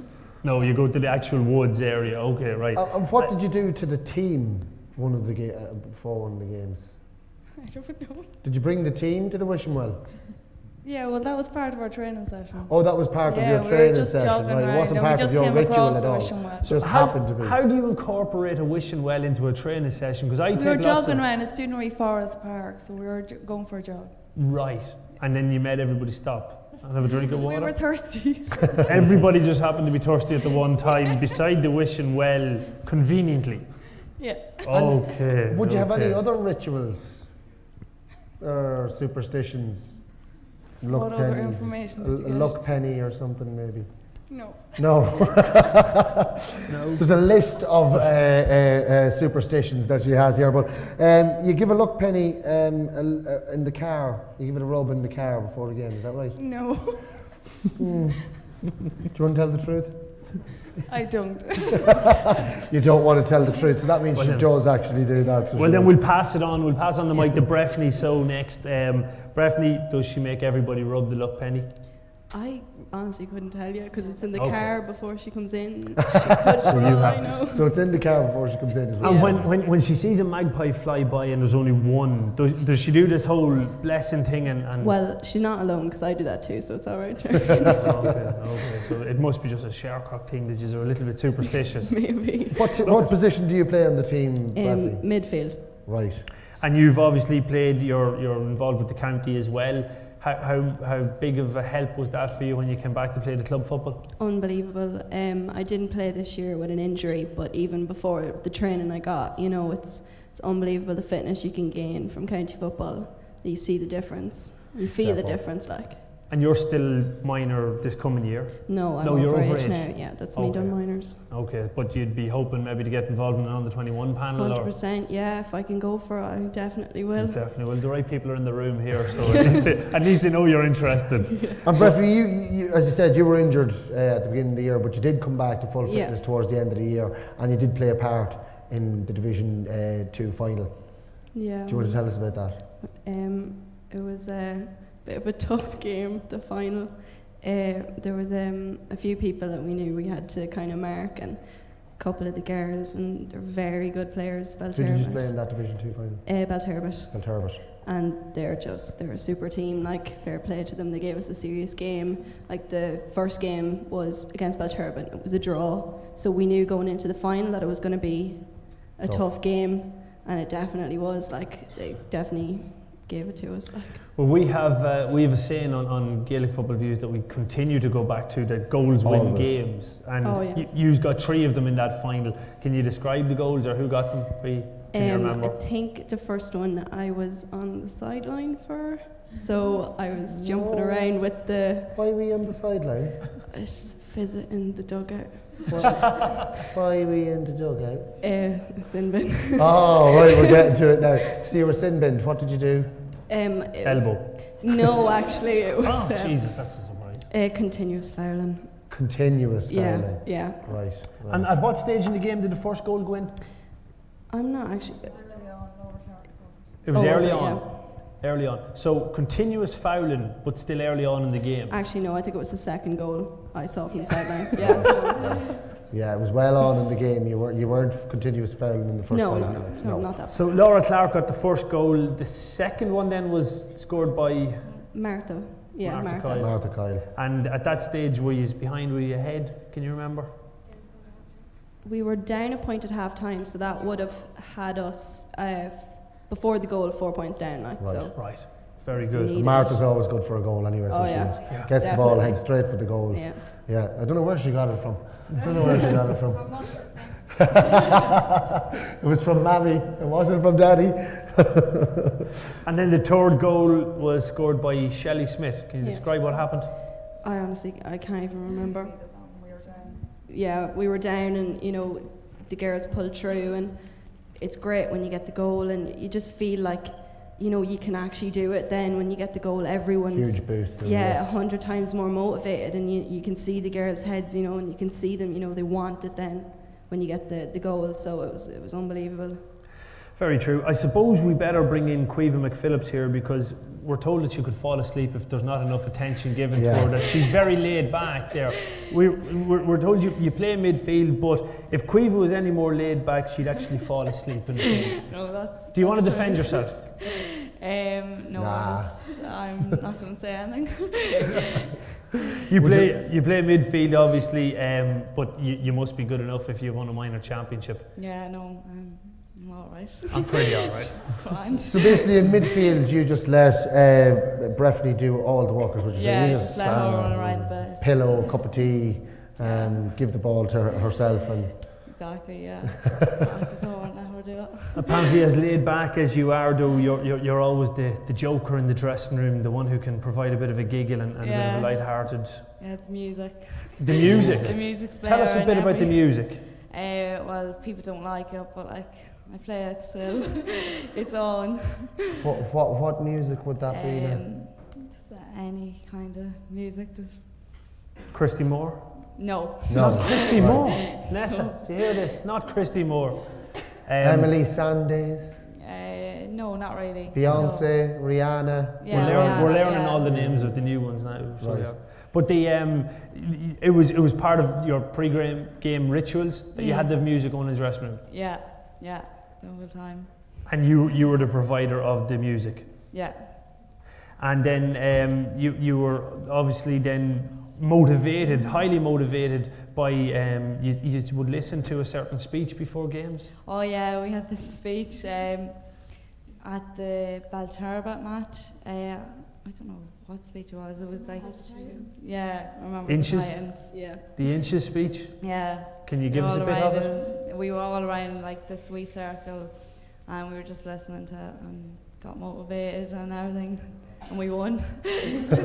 So it worked. It was that 3 or 4 minute speech by Al Pacino. Yeah. The Inches are all around you, and what's that? Any Given Sunday, I think. It's Any Given Sunday. Is right. So you obviously grabbed any inch that was going in the game. Exactly. Yeah. Exactly. Just great management. Who, in your opinion, came up with that idea? Tara. I think Tara Clark. Tara Clark came up with the idea. Someone's after saying Raymond O'Reilly, is that right? Yeah. It was Raymond. Raymond's getting the credit for it, so he is. He knows all. Yeah, all the golden oldies. Next year you're going to have a speech from The Godfather, because he was 25 when that came out, apparently. But what did it mean to you to be part of a team? Because at under 14, we're told when you started out training that you know, things were tough. You didn't just come to be the best footballers in the world immediately. You're literally beginners, is that right? Yeah, So to learn it all from the very beginning. Yeah, all under 14s, we weren't that good when we started off, but like, no, we've gotten way better from the last game. What happened after your first under 14 game? Oh, we just got hammered. I don't know who we were playing. What happened? Like was there tears? Yeah. Yeah. Lots of emotion. A lot of tears. After your first under 14 game, you cried for ages. Right. You did. But yet you still stuck it out, and you went on to win under 14 final and under 16 final afterwards. Yeah. So there's lots of success in the Shercock club and the ladies, thanks to a lot of hard work, I suppose. Now a minor championship title as well. And now they obviously have a minor championship. That's why they're here. Exactly. Fair play to them. Teresa, just very quickly there, as I say, you play full back on the team. Yeah. You know, what was the best part of the entire championship or of the year for you? When the whistle blew in the final, really. That was it. Like. You really enjoyed that. Yeah. And I suppose we go to Leah. We were going to leave you till last because you were dying to get the microphone, as you can see. Come here. Are you as loud as your mammy? Am I what? As loud as your mammy? No. No. Really not, no. Right. No one is. What position? No one is. I play half back. And you play a wing half back? Yeah. Do you get up the field? Do you like to attack? No, I stay back. You stay and you hold the house. And when you're playing football, do you prefer to play with 10 toenails or 9 toenails? What? Do you prefer to play with 10 toenails or 9 toenails? Oh my God. I prefer to play with 10, but. So how did you end up playing with 9 then? Oh, I don't know. Someone stood on me. Someone stood on your toenail Yeah. and broke it? Or ripped it off? It broke. It broke off. So your toenail went black. No, it didn't go black, it just fell off. Oh, your toenail just came off, and you played the whole game with 9 toenails. Yeah. Right. Again, that's the type of footballer you want on your team. That's exactly it. You So definitely do. And someone will continue on through the pain. Exactly, no doubt about it. What was it like playing with your mum as a selector or manager on the team? I didn't really pass much remarks already. So pretty much the same as at home. Yeah. Same as at home, yeah. But you must obviously there's football in the house that you enjoy playing your football. Yeah, I love football. You do. What's the best part of playing football? Winning, I suppose. Winning. Yeah. Very good. Very good. The opposite to what you were taught as a kid. It's not about winning, it's about taking part. Exactly. But obviously winning is what it's all about, really, isn't it? Who would you look up to for inspiration when it comes to football? Oh God, I don't know. God, I don't think you played football. I don't know. You don't know. You don't know. You just love to go out and play the game, and that's it. I think she's been very, very quiet because her mum is there, and she's like, "This is so uncool." Mammy's on the stage as well. Like, Jesus Christ.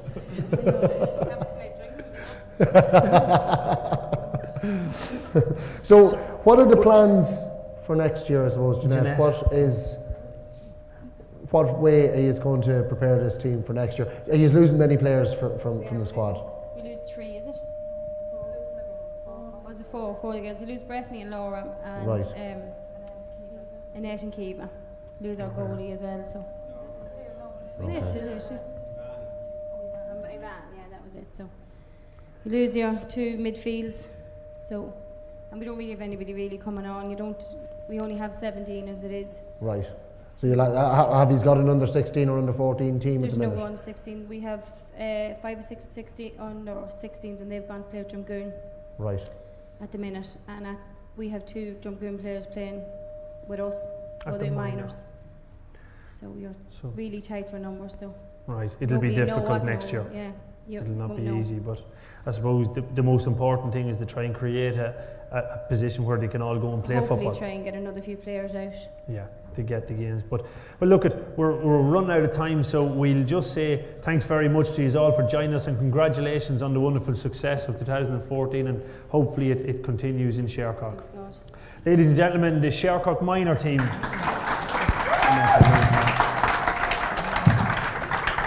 So for the last time tonight, we're going to give you the advertisement again. for the Cavan Crystal. Here, I'll give you my one. No, it's all right. He found it. We're going back to the Cavan Crystal are offering Christmas office party nights and entertainment as follows. Friday the 12th of December 2014, they have Top of the Pops, band and DJ, and Saturday the 13th of December 2014, they also have the Top of the Pops, band and DJ. Both of the above nights kick off with seasonal mulled wine reception on arrival in our impressive atrium lobby, followed by a superb 5-course evening meal. Santa will also be in appearance. Christmas office party places for these dates are €40 per person. And should anyone wish to avail of an overnight accommodation, our special for the Christmas party night rates are €35 per person sharing. That's for bed and breakfast. Single room has an additional supplement. This includes full use of the Zest Hotel Fitness Club, which includes an 18-metre deck-level swimming pool, a sauna, a jacuzzi, steam room, fully equipped gymnasium, and an award-winning use of the award-winning Utopia Health and Beauty Clinic. But obviously salon charges apply there. They will indeed. And just to contact Cavan Crystal Hotel, you can call them on 049 43 60 600, or you can email them sales@cavancrystal.com, cavancrystalhotel.com, or you can go straight to the website www.cavancrystalhotel.com. Yeah, so we're delighted to be joined by the Division 1 champions for the minor ladies scene, which is Eastern Gaels. And we'll start off with the mic so you can give us your name and pass to your left. Oh. Glad you haven't changed. Francis Clark. Holly Lynch. Anna Shannon. Hayley Gamma. Linda Gorman. And did you leave anybody out of the team or management? Because I think you have everybody up on stage here. It's very snug, that's right. Yeah. It's cosy on that couch there, lads. Yeah. Two big men on the left there, just. Two big men, that's fair play to you. Jason, you're obviously the cheeky one in the management. No, I'm the serious one here. Monaghan blood, jeez, now. And that's not just to be welcomed around Cavan. No. But Jason, what was your role with the Eastern Gaels? I was joint manager here with Francis, and then we called Aidan, and Linda was involved with it last year as well. So Francis is a bit of a psychopath on the thing, so I was trying to keep him right for the whole year, So you were the balancing act. Yeah, you have to keep the psycho and you had the calm, the presence. Good and the bad. Yeah, the good, the bad, and the ugly. Who's the ugly? Him and Linda. And come here, just explain to us. So Eastern Gaels is an amalgamation of Bellborough and Upright. Just the two clubs. Yeah. There's enough in that, is there? Plenty. And what way were you with numbers? Oh no, numbers was good. We had a panel of 27. We'd always about 20, 21, 22 training the whole time, so it was very good.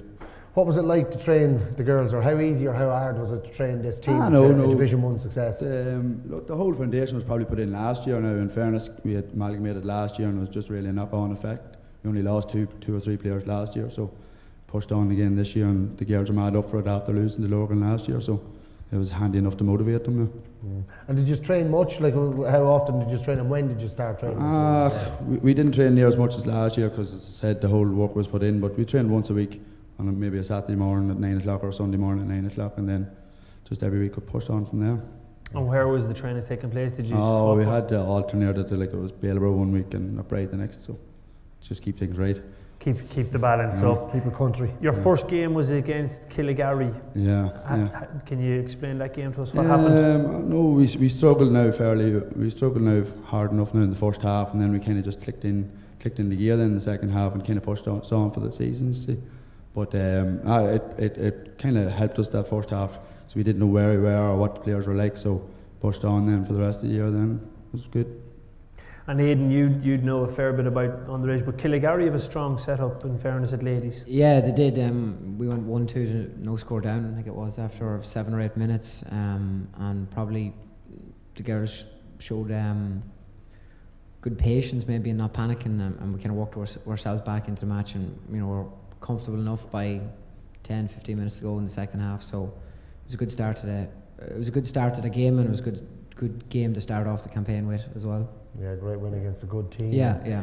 Then in round 2 you said St Killian's. Yeah, who's St Killian's? Killincare and Cuhullins. Killincare. So local-ish derby. Local-ish derby, yeah. We're probably in control for a good bit of the game too. But they've Betfair and McGee, one of the key forwards from the Cavan seniors this year gone by. So Quality. she took a lot of watching. So if we probably had taken our foot off the pedal for any great length of time, they would have come back into the match, fairly easy. So you had your homework done on the money. Yeah. Who did you put two on? geniuses either side of me, or genius either side of me. So they had all the work done. Who did you put on Betfair?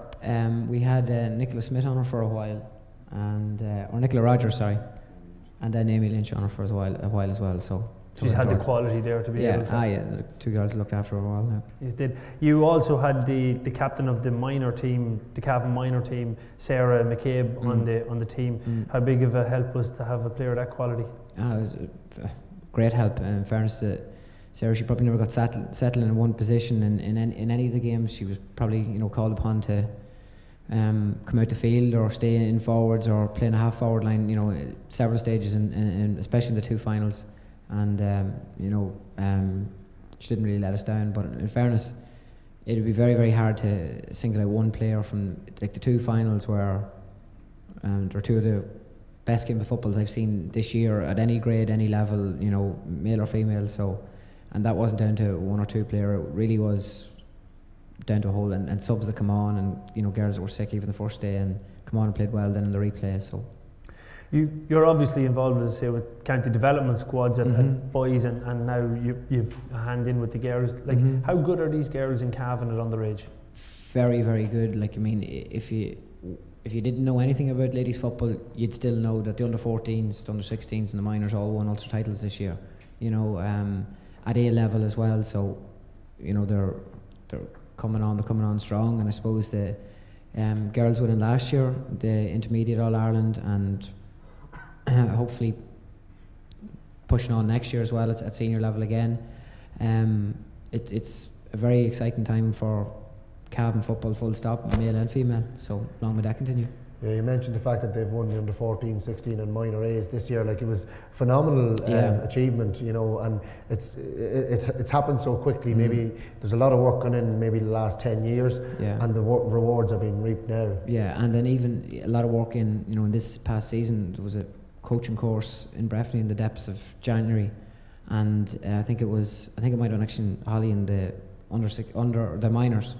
And they were training out in the back pitch on the Saturday morning, and it was fairly rigorous stuff for January. So they put the work in, and it's great to see they got the rewards. And Francis, as you say with the county, how many of the girls on the minors for Eastern Gaels would have county experience?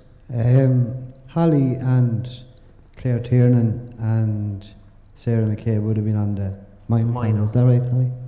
And we would have 5 younger girls on the county under 16 panel, and all those 5 better girls would have been our underage for under 16 next year again. Wow! So we would have 8 Ulster medals within our panel. And that obviously made it, I'd say, your job easier to train these girls because they tasted success and they know what it takes to win.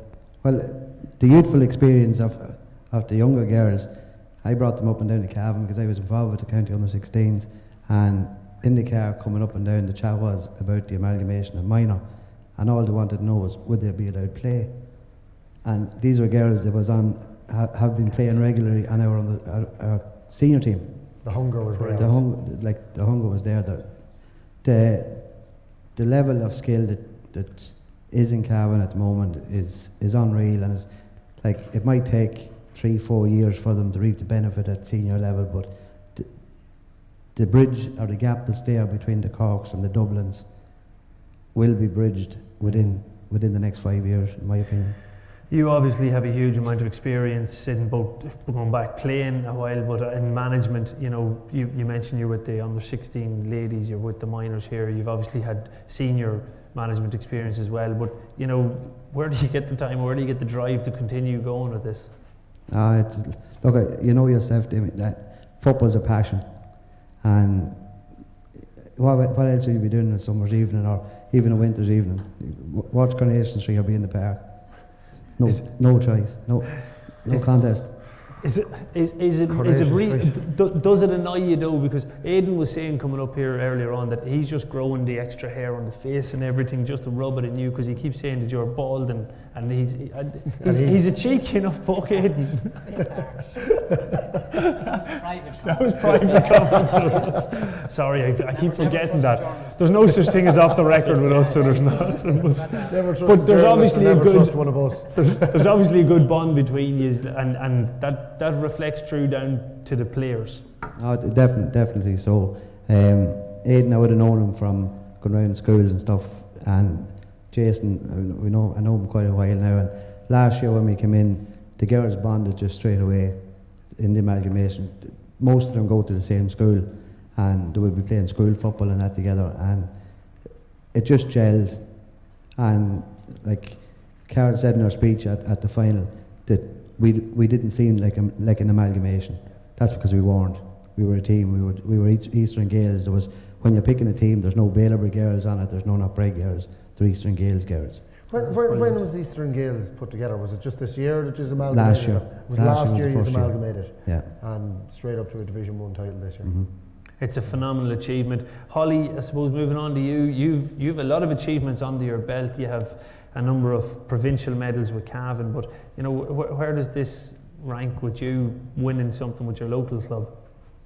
I think it's probably one of the highlights of like all my football, because I only had one chance to win it this year, and the hurt of last year, it was still had a lot of us, like there was a lot of pain there and a lot of hurt. So we felt we had to go out this year and bust ourselves, and there was only one chance for some of us to win it, so we did. And like playing with your local team, as Damien says, like okay, and playing with the county, and you've plenty of medals for playing county football. You only see them girls maybe once a week because you don't live beside them or wherever, and they're from all corners of the county. But to win with the girls that you grew up with, that must have been special as well. Like. Yeah, like we were playing from under 14 up with most of the girls, and you know, those girls dropped out and girls stuck together, and it was great to win something with the girls that all stuck together throughout the years. Yeah, you're obviously playing in goals. Did you concede many goals throughout the championship? A few. But none of them your fault. No. What I'd say to that is she stopped more than she let in. Fair play to you, but it's obviously a tough enough position in goals. You know, you have to be aware all the time, but you have to be a good communicator. Do you do much shouting? A wee bit, yeah. Does she do enough shouting, Francis? She's getting better at it. This year she had Simon Fay in with the county minors, and I think he done a wonderful job with her. Yeah. And it's testament to that how she's improved as a goalkeeper vocally. Because that would have been one of the things we were always shouting at her, and it shows that goalkeeping coaching works. Oh yeah, it's instrumental vital, to every team. I'm sure it's the most important position on the team, really. So it is the goalkeeper. Yeah, and it's important, like you mentioned, Simon, who's going to be involved with the seniors. But to have specific training, there's no point in Holly you being out doing sprints, laps, stuff like that. You need goalkeeping training. Did you enjoy getting specific goalkeeping training? Yeah, like it'd keep you'd be more interested in doing something that's going to benefit your game more so. And like even at the small little things that you never even realise, them being pointed out to you does make the difference, and you find it coming into the game more and more that you can do more, and like you're covering more of the goals, and it's all just practice and training, and feel it improving. Very good, very good. We're moving on. I'm terrible, I've forgotten the names already. Who's next? Hannah.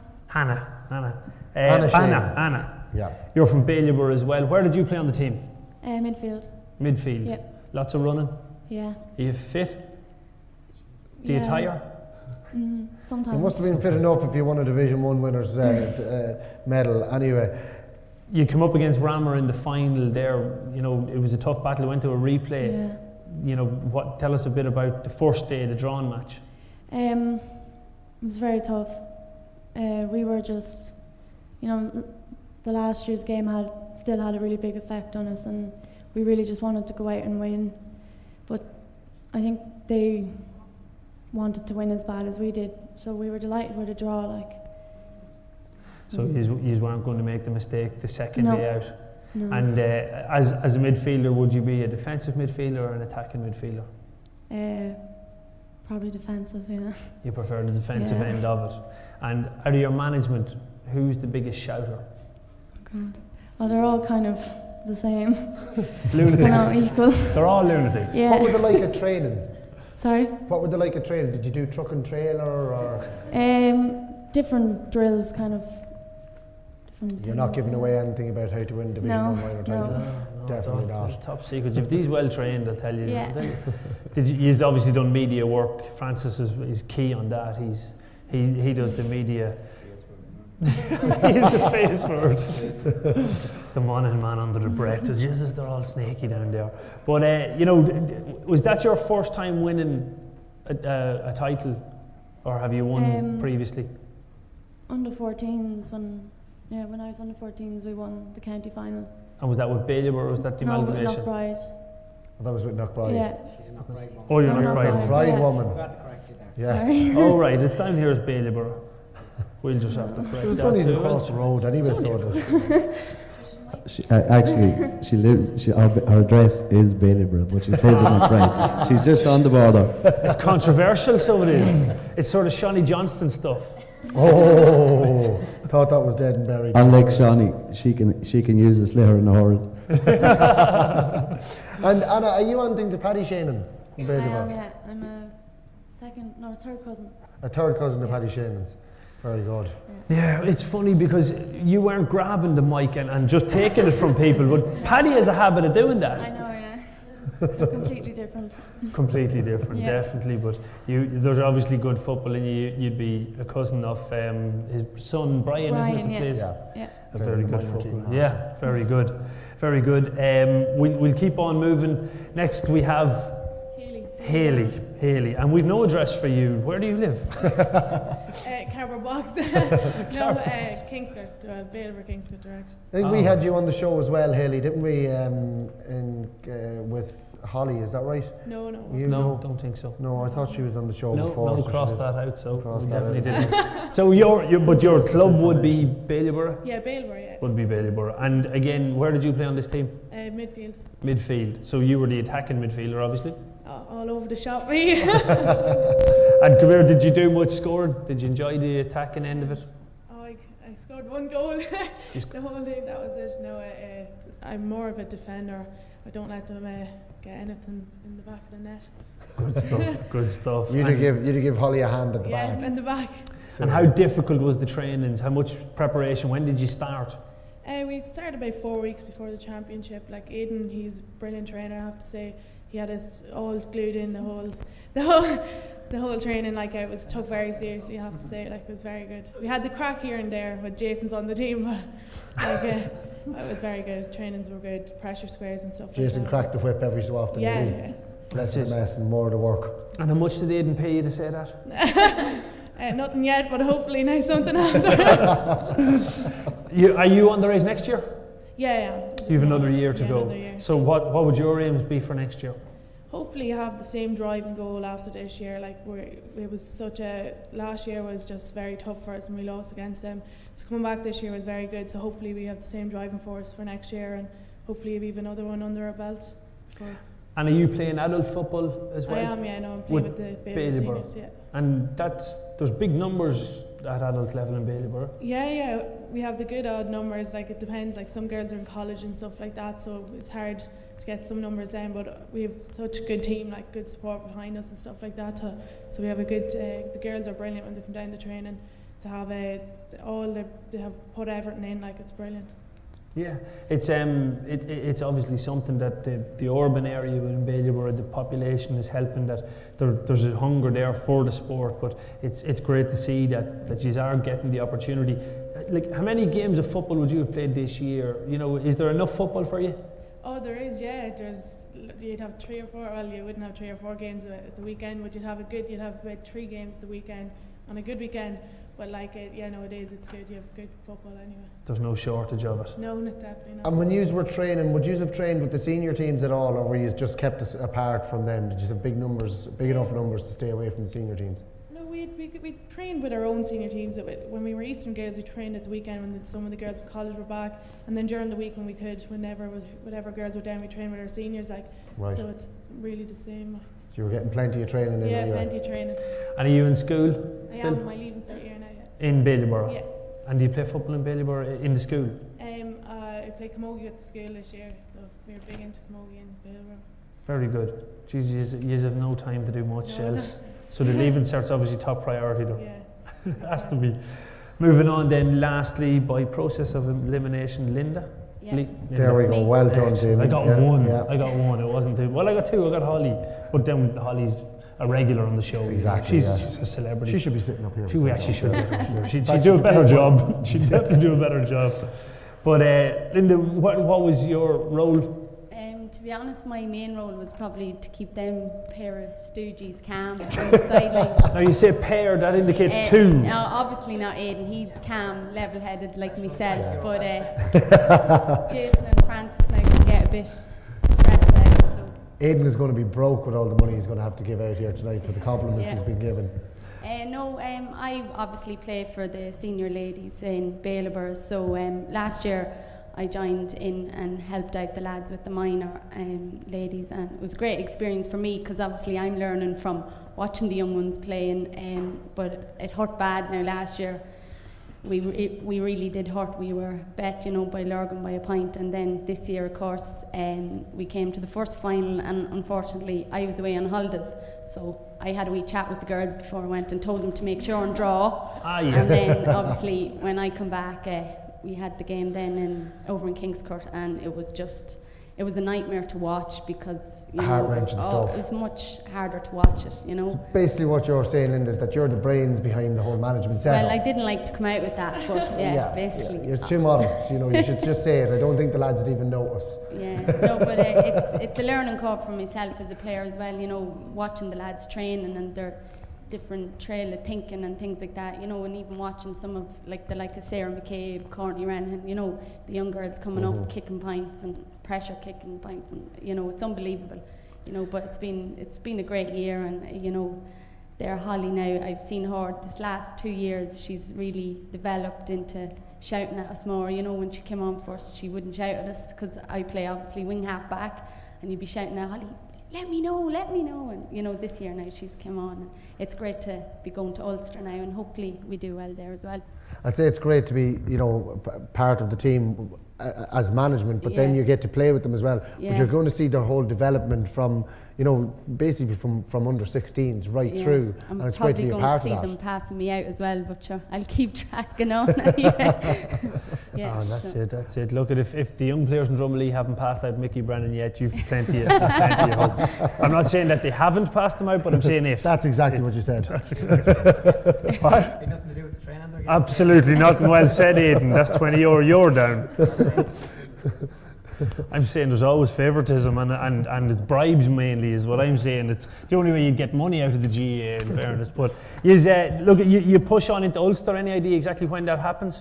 They're talking about the 9th of November, so we'll all have to regroup now. But sure, we won the obviously the minor A final on a Friday night, and then obviously the seniors ladies, Ballybor and Knockbarride, had to meet then on Sunday in a semi-final. So we had a short honeymoon.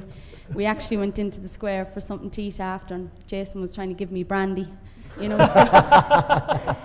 it was the short celebration. So hopefully now we'll power on, and Ulster will be good for us, to regroup.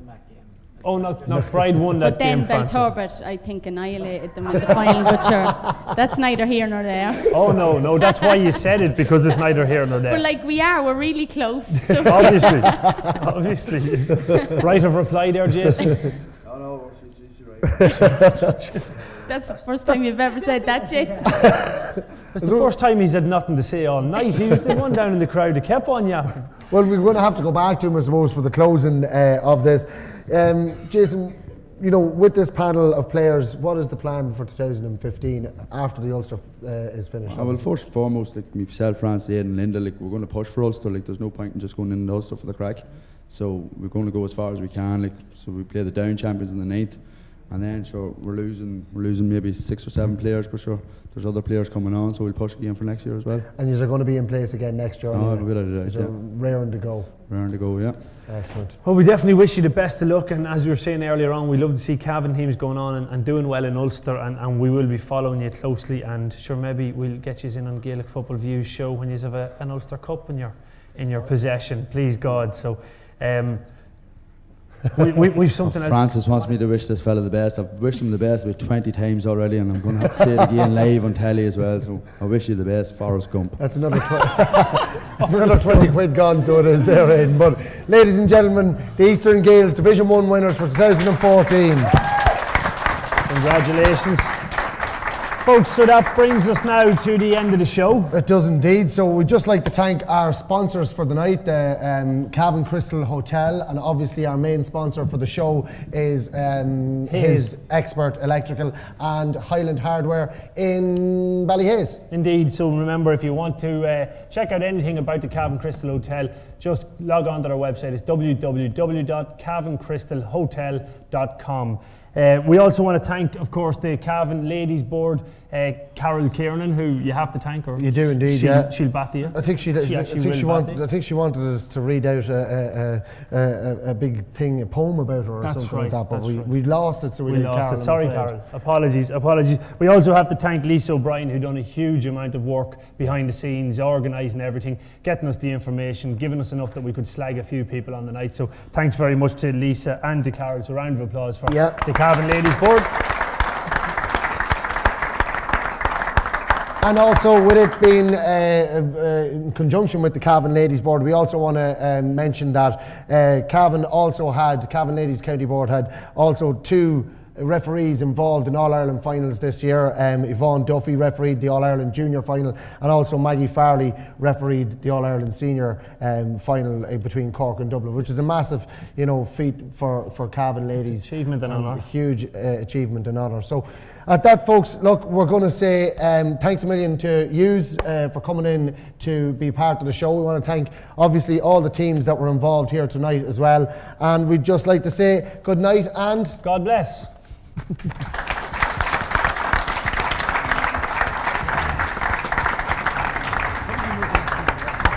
Where do we start? Only for Ronan Flanagan. I can't believe Martin Riley missed that goal chance, Him with a soccer background, I'd have expected him to keep it low on the carpet, but to blaze it over the bar. Very lucky to be able to bring on Michael Argue. Big man from the middle of the field, and him still under 21. You imagine, we got to an All-Ireland quarter-final last year, and that was without him, and without Grode McKiernan and these lads. Imagine what we can do this year with them all. The night that we got the first-round victory, it was absolutely amazing. When you think about it, we haven't won a first-round game in years. 6 points from play. You can't ask for much of a better return than that. But then the missed 6. Gilson in goals was playing brilliantly. Joshua Hayes, you couldn't replace him. Rory Dunn, outstanding. Killian the Gunner, absolutely brilliant. Fergal Flanagan was probably lucky to not get a black card, he got a yellow one instead. Jeez, I tell you what, Pete McGrath was raging after it, so he was. After last year reaching the All-Ireland quarter-final, sure, everyone's Samsung Galaxy tablet from 149. That's pretty damn good. But how's Terry Hyland going to be able to keep their heads on the ground and not let them get blown up? Hayes Expert, Cavan and Quit Hill, proud sponsors of Gaelic Football Views.